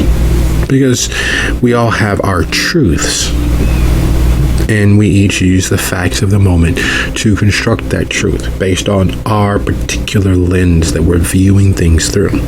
And even as we know even our own individual truth shift and change based on the lens we are viewing it through, we seldom take that consideration in when dealing with others. We seldom look beyond ourselves to view the facts and understand another entity's truths. Even knowing that failing and shortcoming, it is a difficult thing for the living as well as the dead to do. So as the dark town car eases alongside the curb, followed closely on by the SUV, which is clearly the backup travel vehicle, seeing Zal's bodyguard step out of the stretch town car angers Sophia on a level that it's hard to put a finger on. Because quite yes, it is clear that Zal has connection. It is quite clear that Zal is, even despite their naysaying and their pish-toshing, has been working the system to attain every ounce of status they could. But seeing the proof of that, the fact that now not only are they delivering blood to the needy, but it begins to add up a certain way. While the Castiglione and Tories had a stranglehold on the organized crime of the city, while they have their fingers in so many pies as to blend them all together by simple cross-contamination, while they have an empire that stretches from the northern wastes of far northern Canada all the way down to New Orleans, Zal has been quietly slipping amongst the cracks here locally in the crown jewel of the Camarilla. They have been laying their fingers into nearly as many pies as the Castiglione, and doing it in such a way as to be non-threatening to most.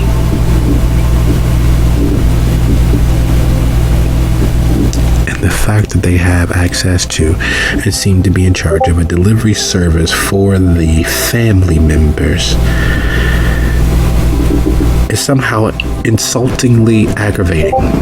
Seeing the proof that they lie with every breath, including to themselves.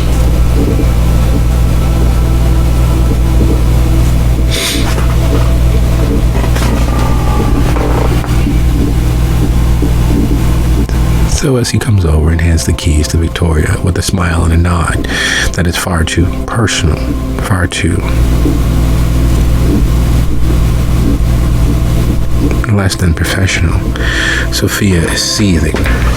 There is a effrontery to it. He is operating above his station. He is being far too familiar. And it picks at that foundation of who she is, because she has played by and utilized the rules of their society the entirety of her time being alive and dead.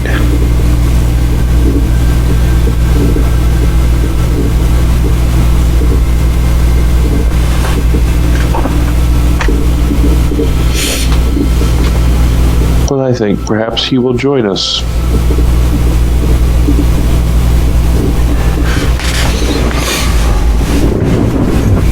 Victoria, taking the keys, looks over her shoulder towards you, taking a step so that her body is interposed between yours and his, eyeing him. She's not sure exactly what happened or how, but she knows that there is a shifting in the temperature of the air. What do you mean, joining you? I'm just dropping off the car. Yeah.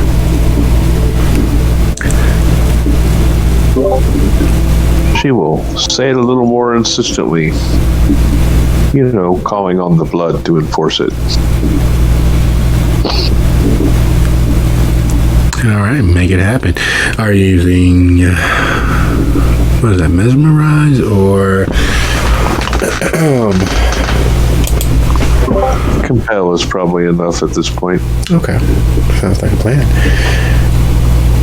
There is no Chicagoan worth their salt who doesn't understand a combat situation brewing. It's one of those situations when you hear someone say, "Oh, hang on, I'll be right back." You don't exist in that space any longer. You're not there if you let them leave. You won't be there when they come back. Or walking into a party when you start seeing, "Oh, who all here?" Or "Who that?" Or better yet, hearing, "Oh, you got the right one now." You immediately know what the situation is, and you've already plotted the best way to either escape or put a stop to it. And that's where Lucio is, as she sees Victoria all but face off on the delivery driver as he hands her the key. And Sophia moves so that she has an angle of attack, because that's literally what it is. It's, even though there is no physical action on Sophia's part, her taking that quarter of a step to her right, placing her at an attack angle towards the delivery driver, lets Lucio know everything he needs to know in that moment. There is something big, something violent that is in the offing.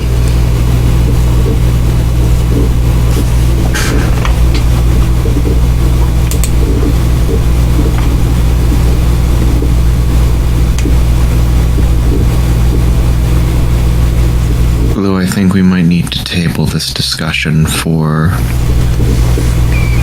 later this evening. I think we need to focus on what's happening now.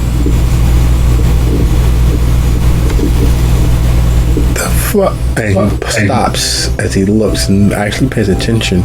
His gaze doesn't go to the driver that's standing in front of Victoria, who seemed to have struck some catatonic state. His look goes to the SUV behind the dark town car, the one where the driver has opened the door and placed one foot out as they're stepping out of the vehicle. They are trying to discern what's happening. They're trying to understand the situation. And it's clear that while they're Chicago enough to know that something is happening, they're not Chicago enough to have chosen to act before it has already happened. They're the sort of individual that hears, "Hang on, I'll be right back," and says, "Okay."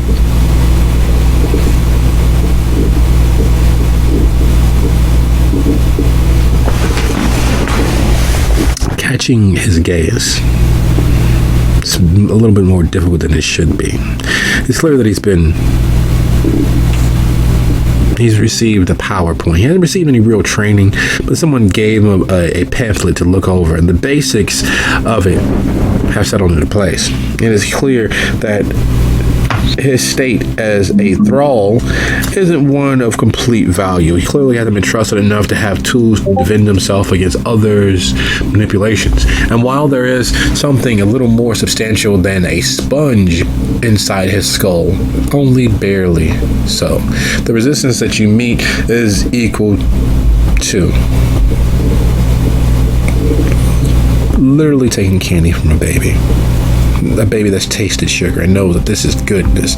So as you snatch it out of his grip, he begins to cry and sigh and begins to wail, his little baby arms flailing, trying to get the sugar that you've taken from him back, but unable to do anything except for flail and cry.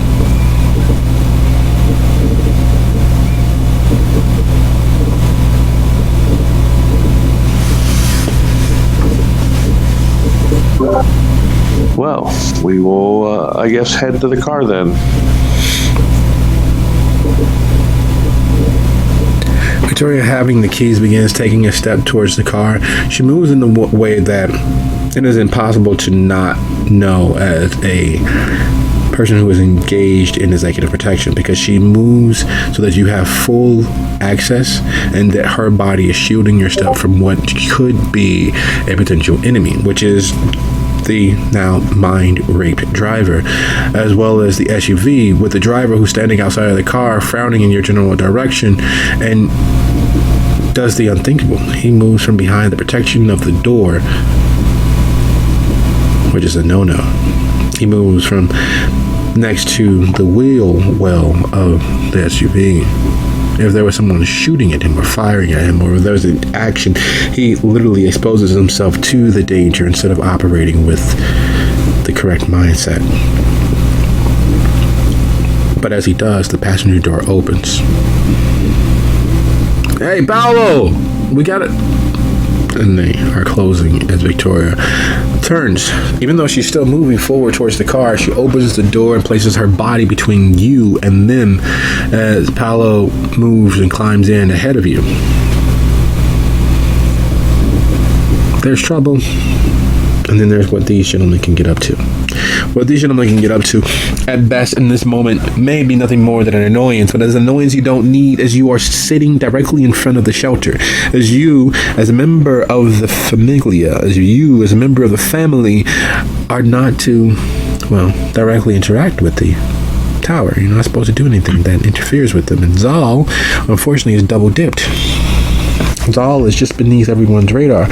Zal has been playing the game as successfully as they possibly can, but unfortunately creating an issue here and now on a respected standing of the tower would be, well, not exactly the best things.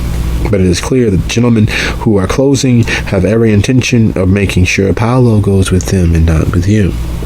Lucio, watching this happen, is torn because, well, yeah, you can wait for things to blow up, but if you do, it's too late to do anything more than pick the pieces together. If you stop it from getting out of hand, you won't have to do what that little voice at the back of your head is doing. You remember what Arsenio tasted like. That fat, greasy, filling blood that was just spicy enough with the violence that that Arsenio had done, that was just sweet enough with the hope that still remained in his heart, which was just sour enough through all of the drug and alcohol use used to dull and dampen all of the feelings that they kept bottled up. It was almost umami, and the fact that the only thing was missing was something fried and salty, which, if you had known then what you know now, you could have easily engendered. You could have easily roused, and you would have had the, well, perfect bite. And those thoughts are running through your head as you see the men closing with the tactical understanding of someone who is a street fighter, the tactical understanding of being the usual brawliest individual around. Lucio is going to move to put himself between the, what was the name of the person that Sophia's trying to dominate? Paolo. Lucio's going to try and put himself between Pal and these two guards. And he's not going to attack them yet, but he's just going to interpose himself and make it clear that they are not to step any closer.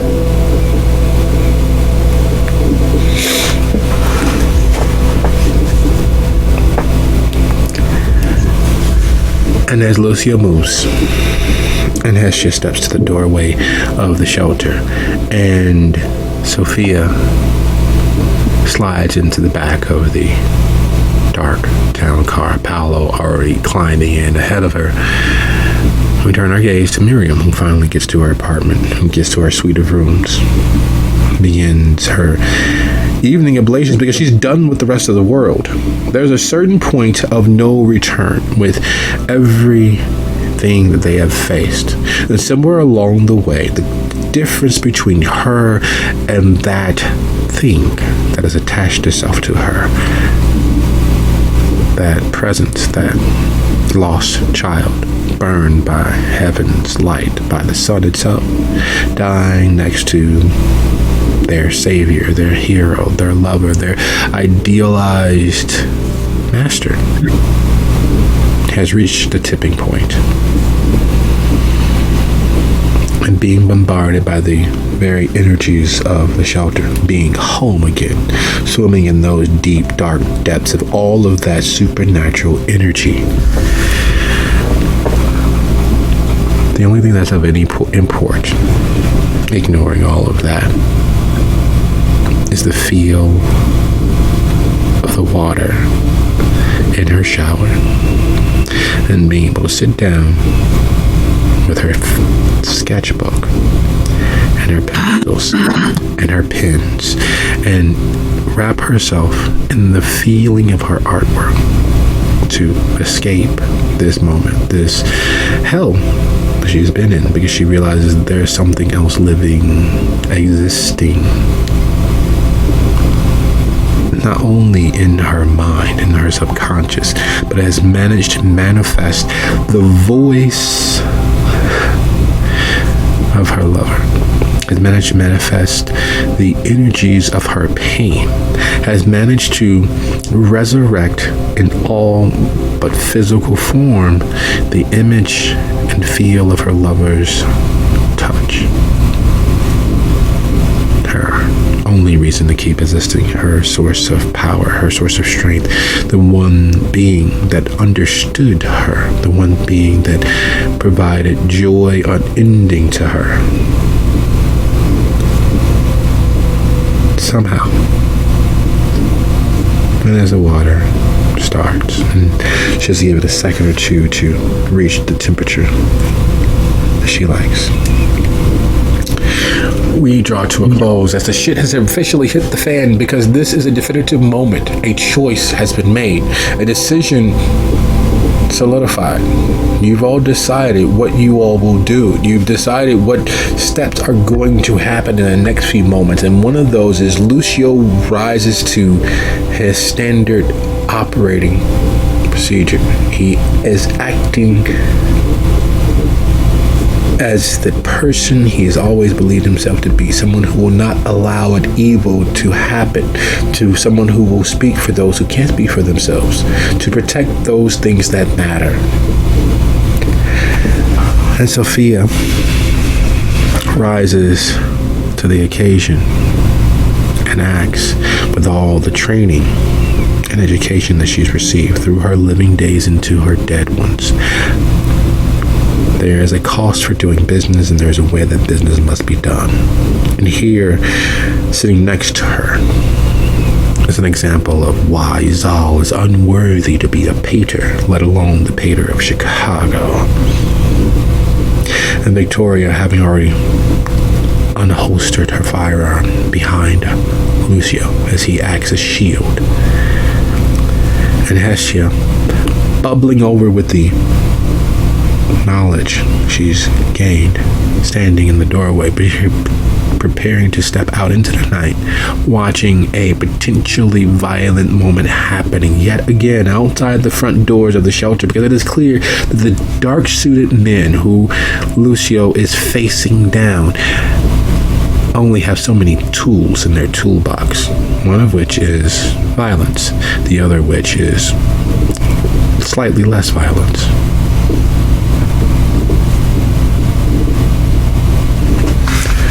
I'd like to thank you all for a lovely episode, and I look forward to seeing you all next week. Good night, everybody. Good night, everyone. Good night. Night all.